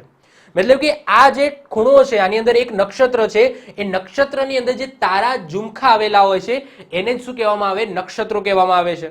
એની અંદર જે ચમકતો તારો હોય, સમજી લો કે આ નક્ષત્ર છે, એની અંદર સૌથી પ્રકાશિત તારો હશે, એ તારાના નામ ઉપર એ નક્ષત્રનું નામ આપી દેવામાં આવ્યું હશે. જેમ કે આગળ આપણે જોયું કે ભાઈ સ્વાતિ નામનું નક્ષત્ર છે, પુષ્પ નામનું નક્ષત્ર છે, આદ્રા. તો આ બધા નક્ષત્રોની અંદર એમના નક્ષત્રોની અંદર એવો એક ચમકતો તારો હશે અને તારાના નામ ઉપર ઓકે આ ટાઈપનું નામ છે એ રાખી દેવામાં આવ્યું હશે. કાં તો તારામંડળની કાલ્પનિક આકૃતિ ઉપર સમજી લો કે એક સિંહની આકૃતિ બને છે, એ નક્ષત્રની અંદર જે તારા જૂથ છે એમાં સિંહની આકૃતિ બને છે, તો એનું નામ આપી દેવામાં આવ્યું શું? સિંહ આપી દેવામાં આવ્યું. એની અંદર કોઈ એવો પુષ્પ નામનો ઓકે પુષ્પ નક્ષત્ર છે, એ નક્ષત્રમાં પુષ્પ નામનો કોઈ ચમકતો તારો છે, બધાથી યુનિક છે, તો એ નક્ષત્રનું નામ શું આપી દેવાનું? તો પુષ્પ નામ આપી દેવામાં આવ્યું. ક્લિયર? ખ્યાલ આવે છે? તો વધારે જ્યોતિષ શાસ્ત્રની અંદર તો આપણે નહીં જઈએ, પરંતુ નક્ષત્ર શું કહેવા માંગે છે એ આપણે ક્લિયર કરી નાખ્યું કે નક્ષત્ર એકચ્યુઅલી છે શું. ઓકે, વધારે અંદર ડીપમાં જઈશું તો લેક્ચર બહુ આખો ટોપિક આપણો ચેન્જ થઈ જશે. ઓકે, તો એની અંદર આપણે એની જઈએ. રાશિને પણ આપણે ઉપર છેલ્લું જોઈ લીધું, કારણ કે આપણે જ્યોતિષ શાસ્ત્ર નથી ભણવાનું, આપણે સામાજિક વિજ્ઞાન સામાન્ય જ્ઞાન ભણવાનું છે. ક્લિયર? ચલો, તો આઈ હોપ સો ક્લિયર થઈ ગયું હશે. હવે આપણે એક વખત થિયરી વાંચી લઈએ. તો પૃથ્વી જેના કેન્દ્રમાં છે, પૃથ્વી જેના કેન્દ્રમાં છે, કોના કેન્દ્રમાં છે? સૂરજના. ઓકે, તો સૂરજ કેન્દ્રમાં છે અને પૃથ્વી અને બધા ગ્રહો એની ફરતે ફરે છે. તેવા અનંત ત્રિજ્યા વાળા, યાદ રાખજો, અનંત ત્રિજ્યા, ખાલી સૌરમંડળ પૂરતું સીમિત નથી, અનંત ત્રિજ્યા વાળા કાલ્પનિક ગોળાને આકાશી ચંદ્રવો કહેવામાં આવે છે.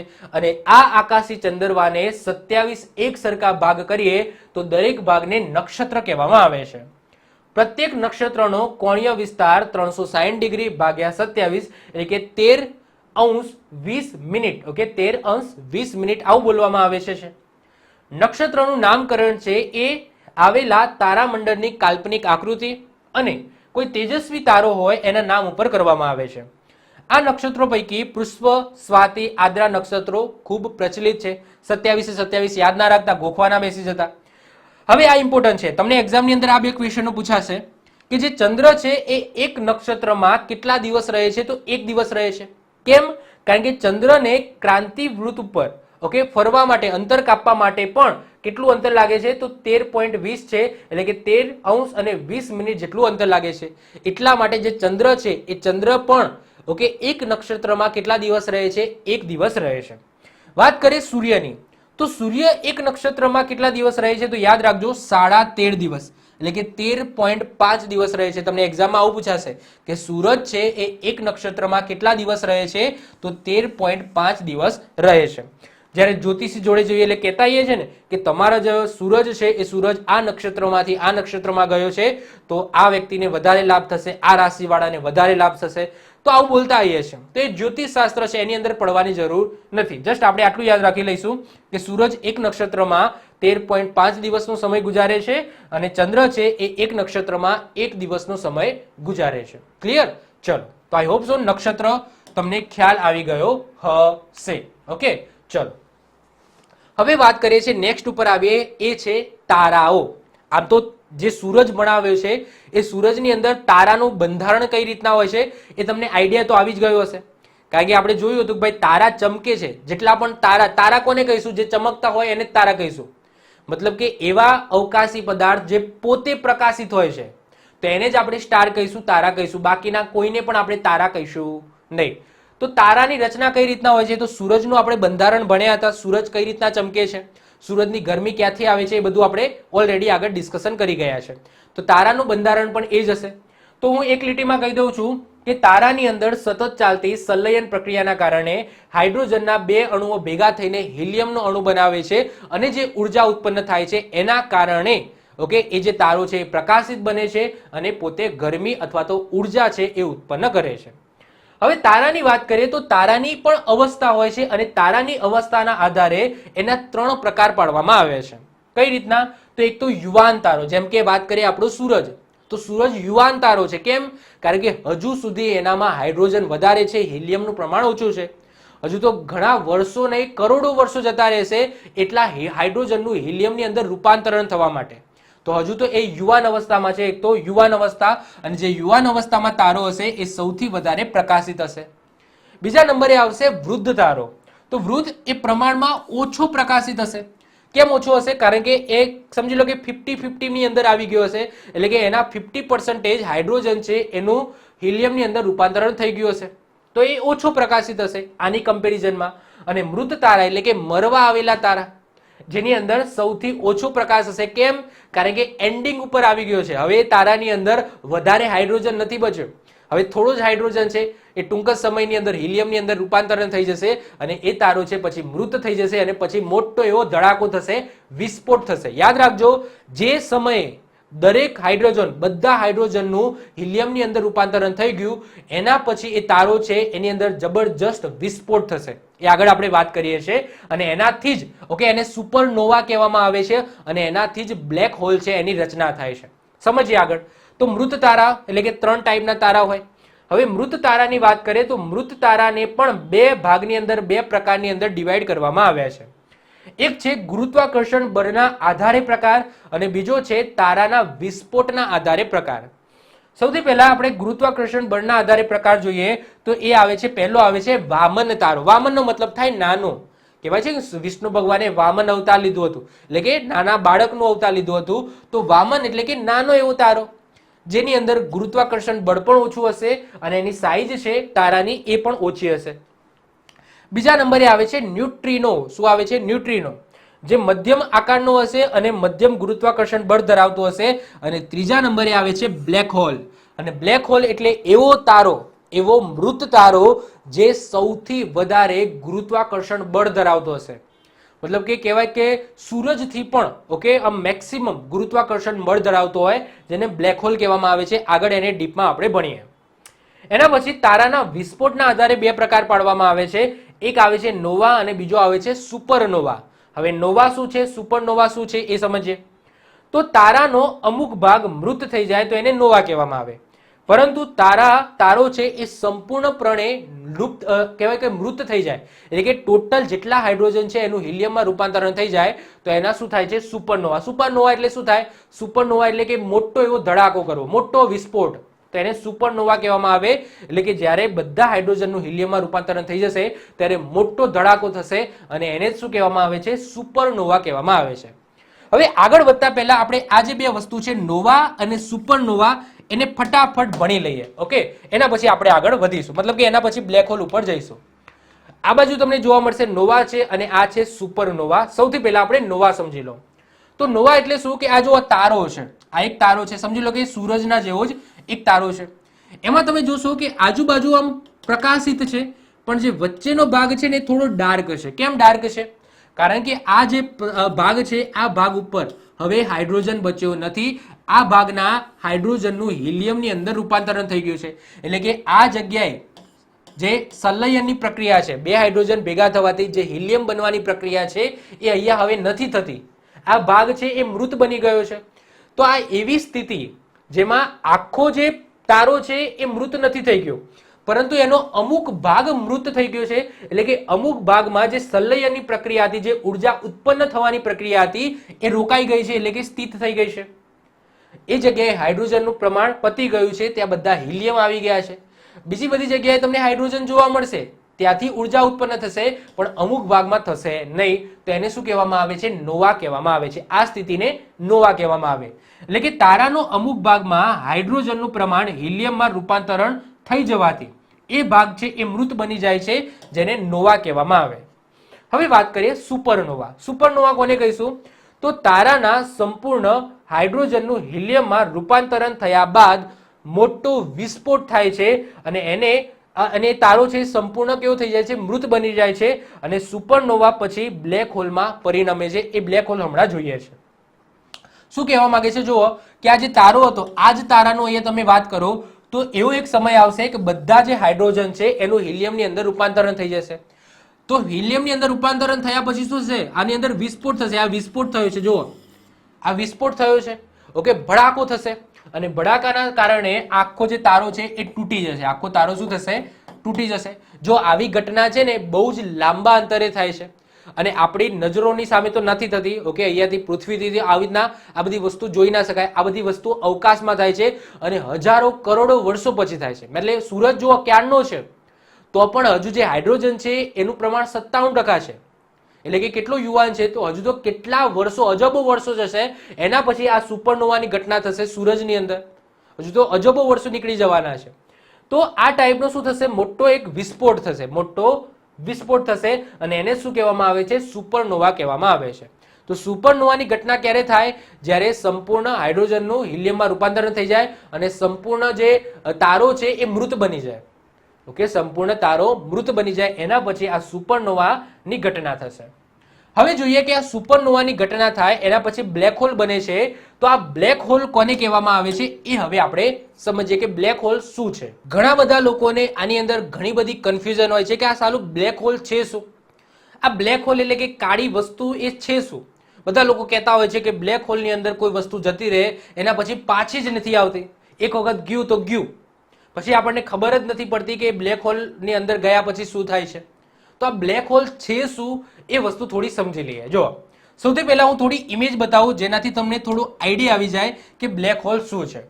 તો અહીંયા તમે જુઓ કે આ ગેલેક્સીની અંદર આવડું મોટું ગાબડું પડેલું છે, જે કાળા કાળા મતલબ કે કાળા રંગનું દેખાય છે. અહીંયા તમે જોશો કે આ વન ટાઈપ ઓફ ગેલેક્સીની અંદર વચ્ચે તમે જોશો તો આ ટાઈપનું શું છે, એક ગાબડું પડેલું છે. અહીંયા તમે જોશો તો આપણી ગેલેક્સી, આપણી તો નથી પણ આ ગેલેક્સીમાં આ ટાઈપની એક ઇમેજ છે જેની અંદર એક પ્રકાશ જાય છે પણ એ પ્રકાશ પાછો નથી આવતો અને પ્રકાશને આ બ્લેક હોલ ખેંચી લે છે પોતાની તરફ. અહીંયા તમે જોઈ શકો છો કે આ મોટું એવું ગાબડું છે, એની અંદર પ્રકાશ છે એ અંદર જાય છે પણ પાછો નથી આવતો. તો બ્લેક હોલ છે શું એ પહેલા સમજીએ. તો જ્યારે બ્રહ્માંડની ઉત્પત્તિ થઈ હતી એ જ સમયે આ બ્લેક હોલ બન્યા હોય એવું માનવામાં આવે છે. બ્લેક હોલ છે ને એ એકચ્યુઅલી જે ગેલેક્સી છે એ ગેલેક્સીની વચ્ચે આવેલું છે એવું કહેવામાં આવે છે કે દરેક ગેલેક્સીની અંદર વચ્ચે તમને બ્લેક હોલ જોવા મળશે. બીજી વસ્તુ કે જ્યારે કોઈ અવકાશી પદાર્થ છે એ કોઈ વસ્તુની આસપાસ ગતિ કરે છે પરંતુ એ વસ્તુ જે તારો ન હોય તો એનો મતલબ કે ત્યાં બ્લેક હોલ હશે.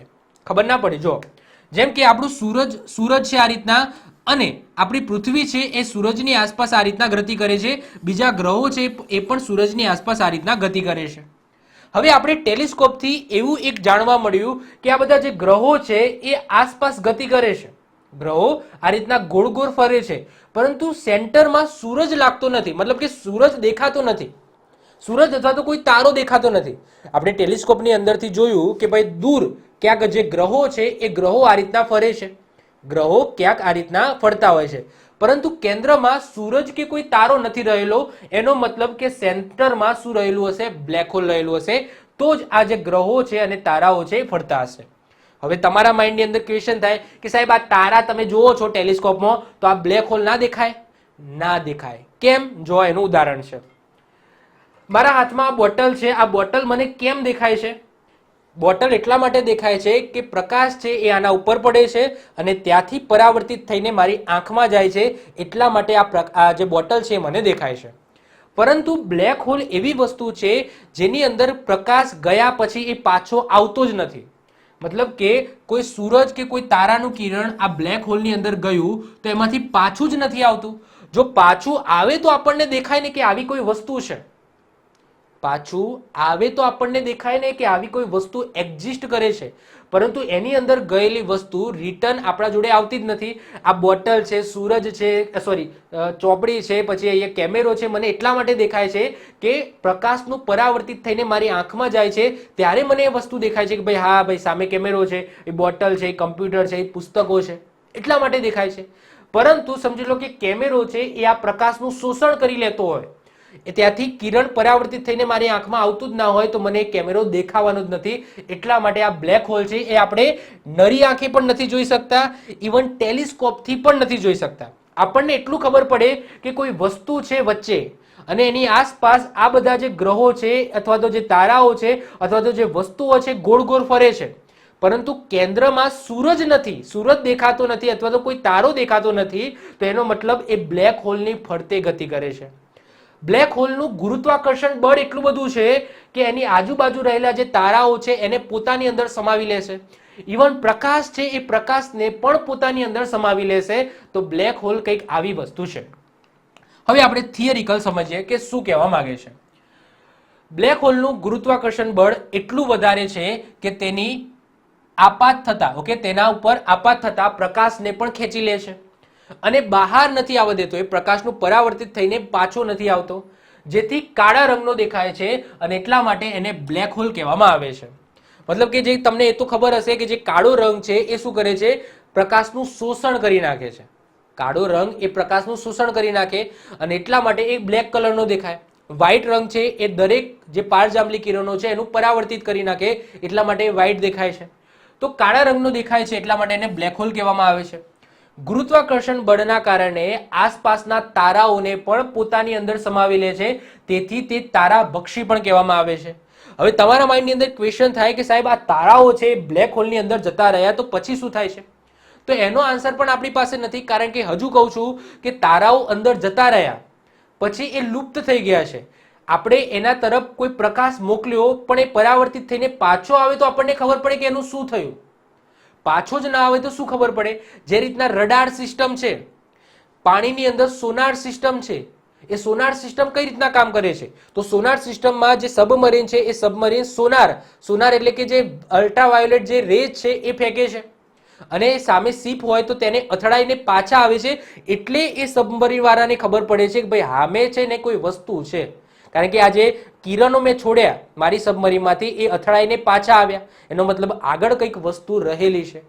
પરંતુ એ વસ્તુ અલ્ટ્રાવાયોલેટ જે રે છે એ સબમરીન છોડે છે, જે સોનાર છે એ છોડે છે, પરંતુ એ રિટર્ન જ ના આવે તો એ સોનાર વાળાને એટલે કે સબમરીન વાળાને ખબર પડશે કે સામે કોઈ વસ્તુ છે? નથી.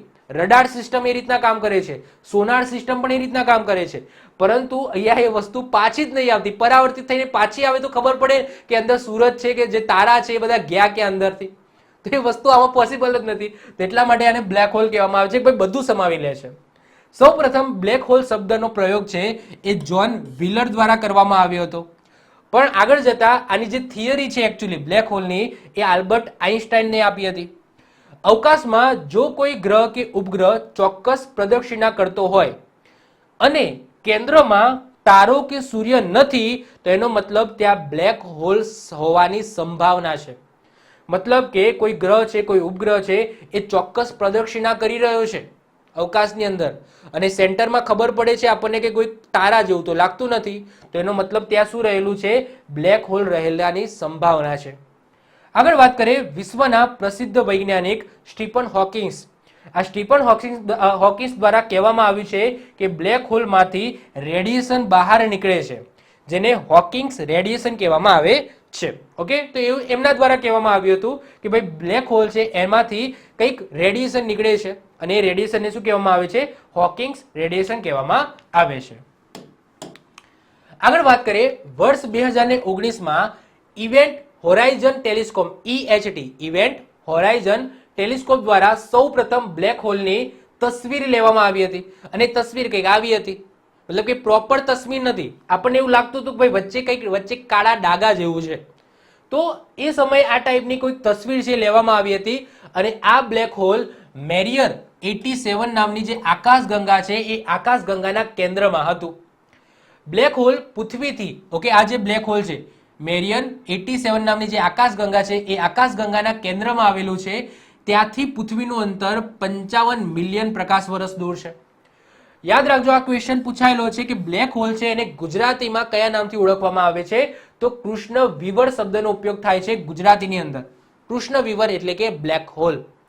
આગળ વાત કરીએ 12 મે 2022 ના રોજ EHT એટલે કે ઇવેન્ટ હોરાઇઝન ટેલિસ્કોપ દ્વારા આપણી જે મંદાકિની છે આ મંદાકિની એટલે કે આપણી ગેલેક્સી છે એના કેન્દ્રમાં બ્લેક હોલની તસવીર જાહેર કરવામાં આવી અને આ બ્લેક હોલને એક નામ આપવામાં આવ્યું. એ નામ છે સેજિટેરિયસ A. શું નામ આપવામાં આવ્યું છે? સેજિટેરિયસ A નામ આપવામાં આવ્યું. તે 4 લાખ સૂરજના દળ ધરાવતો બ્લેક હોલ છે. સાંભળો, 4 લાખ સૂરજ ભેગા થાય અને જે દળ થાય એટલું દળ ધરાવતું બ્લેક હોલ છે, એટલે કે કેટલું મોટું અને કેટલું વિશાળ પ્રમાણમાં હશે. આ બ્લેક હોલ પૃથ્વીથી 27,000 પ્રકાશ વર્ષ દૂર છે. એટલે કે આ થિયરી એવું કહે છે છેલ્લે સેજિટેરિયસ A જે બ્લેક હોલ છે એવું કહે છે કે આપણી જે ગેલેક્સી છે મિલ્કી વે મંદાકિની એના કેન્દ્રમાં પણ તમને બ્લેક હોલ જોવા મળશે. તો મેં કીધું એમ કે એવી થિયરી બહાર આવી છે કે જે ગેલેક્સી છે ગેલેક્સીના સેન્ટરમાં શું રહેલું છે? બ્લેક હોલ રહેલું. બ્લેક હોલ શું છે? તો બ્લેક હોલ એવી જગ્યા છે, એવી વસ્તુ છે જેની અંદર ના પ્રકાશ બહાર આવે છે, મતલબ કે પ્રકાશનું પણ શું કરી લે છે? અંદર લઈ લે છે. ઇવન કોઈ ગ્રહો છે, જે તારાઓ છે, જે ઓછા ગુરુત્વાકર્ષણ બળ છે, તો એને પણ અંદર ખેંચી લે છે. જો ગુરુત્વાકર્ષણ બળ છે એ મેન્ટેન રહી ગયું, બ્લેક હોલ અને એ અવકાશી પદાર્થની વચ્ચે જો ગુરુત્વાકર્ષણ બળ છે એ મેન્ટેન રહી ગયું, તો એ અવકાશી પદાર્થ છે એ બ્લેક હોલની ફરતે ગતિ કરશે. પરંતુ કોઈ ટાઈમ એવું થઈ ગયું કે બ્લેક હોલ છે એનું ગુરુત્વાકર્ષણ બળ વધી ગયું, તો એ જે તારો છે, અવકાશી પદાર્થ છે, એને પોતાની અંદર સમાવી લેશે. અને અંદર સમાવી લઈને શું થાય છે એ હજુ સુધી કોઈને ખબર નથી, કારણ કે એમાંથી પ્રકાશ પાછો આવતો જ નથી. એમાંથી કોઈ વસ્તુ પાછી આવતી હોય તો એનો અભ્યાસ કરીને આપણે જાણી શકીએ, પણ એમાંથી કોઈ પ્રકાશ છે એ પાછો આવતો જ નથી. ક્લિયર? તો આવી જે કોઈ વસ્તુ છે એને શું કહેવામાં આવે છે? બ્લેક હોલ કહેવામાં આવે છે. હવે આજની છેલ્લી થિયરી ભણી લઈએ, પલ્સર. પલ્સર બાઇકની વાત નથી થતી, પલ્સર અથવા તો ન્યુટ્રોન તારો. ન્યુટ્રોન તારો. તો આગળ મેં વાત કરી હતી સુપરનોવા. સુપરનોવા શું હતું?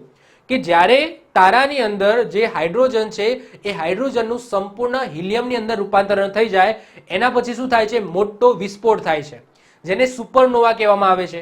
હવે જ્યારે સુપરનોવાની ઘટના થાય એટલે એનું જે કેન્દ્ર છે એ કેન્દ્રની અંદર ખાલી ન્યુટ્રોન વધશે. મેં તમને કીધું હતું કે જે તારાઓ છે એ તારાની અંદર માત્ર ને માત્ર ન્યુક્લિયસ હોય છે. ન્યુક્લિયસ એટલે શું? કે પેલી થિયરી છે, જો તમે ના જોયું હોય વિડીયો તો જોઈ લેજો. સૂરજની ગરમી રચના કઈ રીતના છે, સૂરજ કઈ રીતના, સૂરજની ગરમી કઈ રીતના ઉત્પન્ન થાય છે, એ બધી વસ્તુ એમાં સમજાવી હતી. તો એની અંદર મેં તમને કીધું હતું કે સૂરજ છે એ શેનો બનેલો છે? પ્લાઝમાનો બનેલો છે. અને પ્લાઝમા એટલે કે એવી અવસ્થા કે એના જે પરમાણુ છે એ પરમાણુની અંદર ઇલેક્ટ્રોન નથી હોતા, માત્ર ને માત્ર શું હોય છે? પ્રોટોન હોય છે. પ્રોટોન અને ન્યુક્લિયસ હોય છે, એટલે કે પ્રોટોન અને ન્યુટ્રોન હોય છે. અને એ પ્રોટોન અને ન્યુટ્રોનને જે કેન્દ્ર હોય છે એને ન્યુક્લિયસ કહેવામાં આવે છે. તો જ્યારે હાઇડ્રોજન છે એ હાઇડ્રોજનમાંથી હિલિયમમાં ટોટલી રૂપાંતરણ થઈ જશે, ત્યારે પ્લસ વીજભાર ધરાવતું પ્રોટોન પણ રહેશે નહીં, માત્ર શું રહેશે? ન્યુક્લિયસ. અને એ ન્યુક્લિયસની અંદર માત્ર ન્યુટ્રોન હશે. અને એટલા માટે એના પછી જે તારો જેવું બનશે, મતલબ કે જે કેન્દ્રની અંદર જે વસ્તુ બાકી હતી, વિસ્ફોટ થયા પછી, સુપરનોવા વિસ્ફોટ થયા પછી જે અણુઓની અંદર ડિવાઈડ થશે અને એનું જે કેન્દ્ર છે એ અલગ બનશે, જેની અંદર માત્ર ને માત્ર ન્યુટ્રોન હશે. તો એટલા માટે એને ન્યુટ્રોન તારો પણ કહેવામાં આવે છે. તો એ હવે જોઈએ કે શું છે. જો આ નાની એવી થિયરી છે, બહુ પૂછાતું નથી, પણ સમજી લઈએ. તો જ્યારે વિશાળ તારામાં સુપરનોવા વિસ્ફોટ થાય છે, ત્યારે કેન્દ્રમાં બચેલા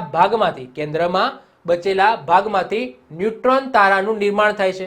એટલે કે આની અંદર વિસ્ફોટ થઈ ગયો એટલે કેન્દ્ર છે એ કેન્દ્ર અલગ પડશે, અને કેન્દ્ર અલગ પડશે કે એક નવા તારાનું સર્જન થશે, જેને શું કહેવામાં આવે છે? ન્યુટ્રોન તારો. અને ન્યુટ્રોન તારો એટલા માટે કહેવામાં આવે છે કારણ કે બધા પ્રોટોન પૂરા થઈ ગયા. પ્રોટોન એટલે શું? હાઇડ્રોજન હતા. હાઇડ્રોજન જ હતા ને. હાઇડ્રોજનનું હિલિયમમાં રૂપાંતરણ થઈ ગયું, વિસ્ફોટ થઈ ગયું. હવે કેન્દ્રમાં ખાલી ન્યુક્લિયસની અંદર ન્યુટ્રોન જ વધ્યો છે, પ્રોટોન પણ નથી અને ઇલેક્ટ્રોન તો હતો નહીં. એટલા માટે એને ન્યુટ્રોન તારો કહેવામાં આવે છે. અને તેમાંથી વિશાળ માત્રામાં રેડિયો તરંગો, પ્રકાશ, એક્સરે કિરણોનું ઉત્સર્જન થાય છે. તમે અહીંયા જોઈ શકો છો. હવે સિમ્પલ વસ્તુ છે કે આ મોબાઈલ છે, આ મોબાઈલનો સમજી લો કે વિસ્ફોટ થયો. ઓકે, આ મોબાઈલ છે, આનો વિસ્ફોટ થયો. તો વિસ્ફોટ થયા પછી આની અંદર કોઈક એવી વસ્તુ તો હશે ને જે સળગતી હશે. યસ કે નો? આની અંદર જ્યાં વિસ્ફોટ થયો હશે, જે જગ્યાએ વિસ્ફોટ થયો હશે ત્યાં એવી વસ્તુ હશે જે ચમકતી રહેશે થોડા સમય માટે. જેમ કે સમજી લો કે કોઈ તમે અગ્નિ સળગાવો છો, તો એ અગ્નિ સળગી ગયા પછી પણ જે કોલસા છે એ ધગધગતા તો રહે છે ને. યસ કે નો? ધગધગતા તો રહે છે ને. તો આ બધી જે સુપરનોવાની ઘટના છે એ ક્યાં થાય છે? કેન્દ્રમાં જ થાય છે. મેં તમને કીધું કે જે હાઇડ્રોજનનું હિલિયમમાં રૂપાંતરણ થાય છે એ બધી વસ્તુ કેન્દ્રમાં જ થાય છે. તો હવે વિસ્ફોટ થયા પછી પણ એ જે તારો છે એ થોડો ધગધગતો તો રહેશે ને, થોડો ધગધગતો એટલે કે ગરમ તો રહેશે ને. તો એની સ્પીડ પણ વધી જશે. તો વિશાળ માત્રામાં એની અંદર રેડિયો તરંગો, પ્રકાશ અને એક્સરે કિરણોનું ઉત્સર્જન થશે. હવે ઘટેલા કદના આધારે, હવે કદ ઘટી ગયું છે, વિસ્ફોટ થઈ ગયો, હવે કેન્દ્ર છે એ અલગ થઈ ગયું છે, કદ ઘટી ગયું છે, અને વિસ્ફોટ થયાના કારણે એને ગતિ પણ મળી છે. એના કારણે ઝડપી પરિક્રમણ કરશે. એટલે કે જે તારો છે અથવા તો જેના ગોળ ગોળ ફરતો હતો, સૂરજ હોય કે કોઈ પણ અવકાશી પદાર્થની આસપાસ ફરતો હતો, એનું પરિક્રમણ છે એ વધી જશે. અને આ ન્યુટ્રોન સ્ટારમાં સતત રીતે વિકિરણનું ઉત્સર્જન થતું રહેશે. શું થશે? વિકિરણ. એટલે મેં તમને કીધું કે જે કોલસો છે એ કોલસો થોડા સમય માટે તો સળગતો રહેશે ને, કારણ કે હાલ જ એમાંથી અગ્નિ ઓલવાય છે, એટલે કે ધગધગતો રહેશે. તો આ પણ વસ્તુ છે એ થોડા સમય માટે એમાંથી પ્રકાશ છે એ નીકળતો રહેશે, કારણ કે હાલ જ વિસ્ફોટ થયો છે.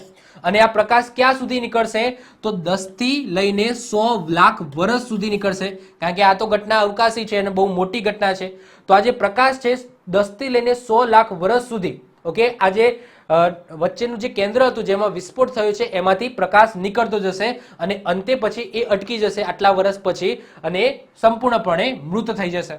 તો એને શું કહેવામાં આવે છે? પલ્સર અથવા તો ન્યુટ્રોન તારો કહેવામાં આવે છે. કોઈ ખાસ એટલી ઇમ્પોર્ટન્ટ થિયરી નથી, પણ મેં તમને કહી દીધું, કદાચ સાંભળવા મળે કે પલ્સર અથવા તો ન્યુટ્રોન તારો શું છે, તો આવી કંઈક ઘટના છે, આવી કંઈક વસ્તુ છે. આને સિમ્પલી ભાષામાં કહી દઉં તો હું તમને એક સિમ્પલ કહી દઉં છું કે જ્યારે કોઈ તારાની અંદર હાઇડ્રોજનમાંથી સંપૂર્ણ હિલિયમમાં રૂપાંતરણ થઈ ગયું, એના પછી કેન્દ્રમાં વિસ્ફોટ થશે. કેન્દ્રમાં વિસ્ફોટ થવાના કારણે એ કેન્દ્ર છે એ અલગ થઈ જશે. હવે કેન્દ્રની અંદર માત્ર ને માત્ર ન્યુટ્રોન છે, પરંતુ કેન્દ્રમાં હાલ વિસ્ફોટ થયો છે એના કારણે એ ધગધગતો રહેશે. અને ક્યાં સુધી ધગધગતો રહેશે? જ્યાં સુધી એનામાં ગરમી છે. વિસ્ફોટ થઈ ગયો છે, હવે ખાલી ગરમ છે અને ધીમે ધીમે સમયાંતરે એ ગરમી ધીમે ધીમે ધીમે ધીમે ધીમે ઓછી થઈ જશે અને પછી એ અપ્રકાશિત થઈ જશે. પણ જ્યાં સુધી એનામાં ગરમી છે, જે પ્રકાશિત છે, વિસ્ફોટ થયાના કારણે પ્રકાશિત છે, એ થોડા સમય માટે રહેશે. બસ એને જ કહેવામાં આવે છે પલ્સર અથવા તો ન્યુટ્રોન તારો. ઓકે, બીજું કંઈ નથી. ઓકે, બીજી વસ્તુ કે મારા દ્વારા 7 ઈ બુક બનાવવામાં આવેલી છે. તો જેને પણ લેવાની ઈચ્છા હોય, મદદ કરવાની ઈચ્છા હોય, એ આપણી એપ્લિકેશનની અંદર જઈને લઈ શકે છે. ટૂંક સમયમાં આપણી સામાન્ય વિજ્ઞાનની પણ ઈ બુક આવી જશે. તો આઈ હોપ સો તમને વિડીયો ગમ્યો હશે, વિડીયોમાં કંઈક નવું જાણવા મળ્યું હશે. જો તમને વિડીયો ગમ્યો હોય તો વિડીયોને લાઇક કરી દો, મિત્રો સાથે શેર કરી દો. જો તમે આ ચેનલ પર નવા હો તો ચેનલને સબસ્ક્રાઇબ કરીને બાજુમાં રહેલું બેલ આઇકન દબાવી દો, જેથી કોઈ નવો વિડીયો અપલોડ કરું તેની નોટિફિકેશન તમને મળતી રહે અને તમારો કોઈ પણ વિડીયો મિસ ના થાય. તો મળીશું નેક્સ્ટ લેક્ચરમાં. Bye, all the best.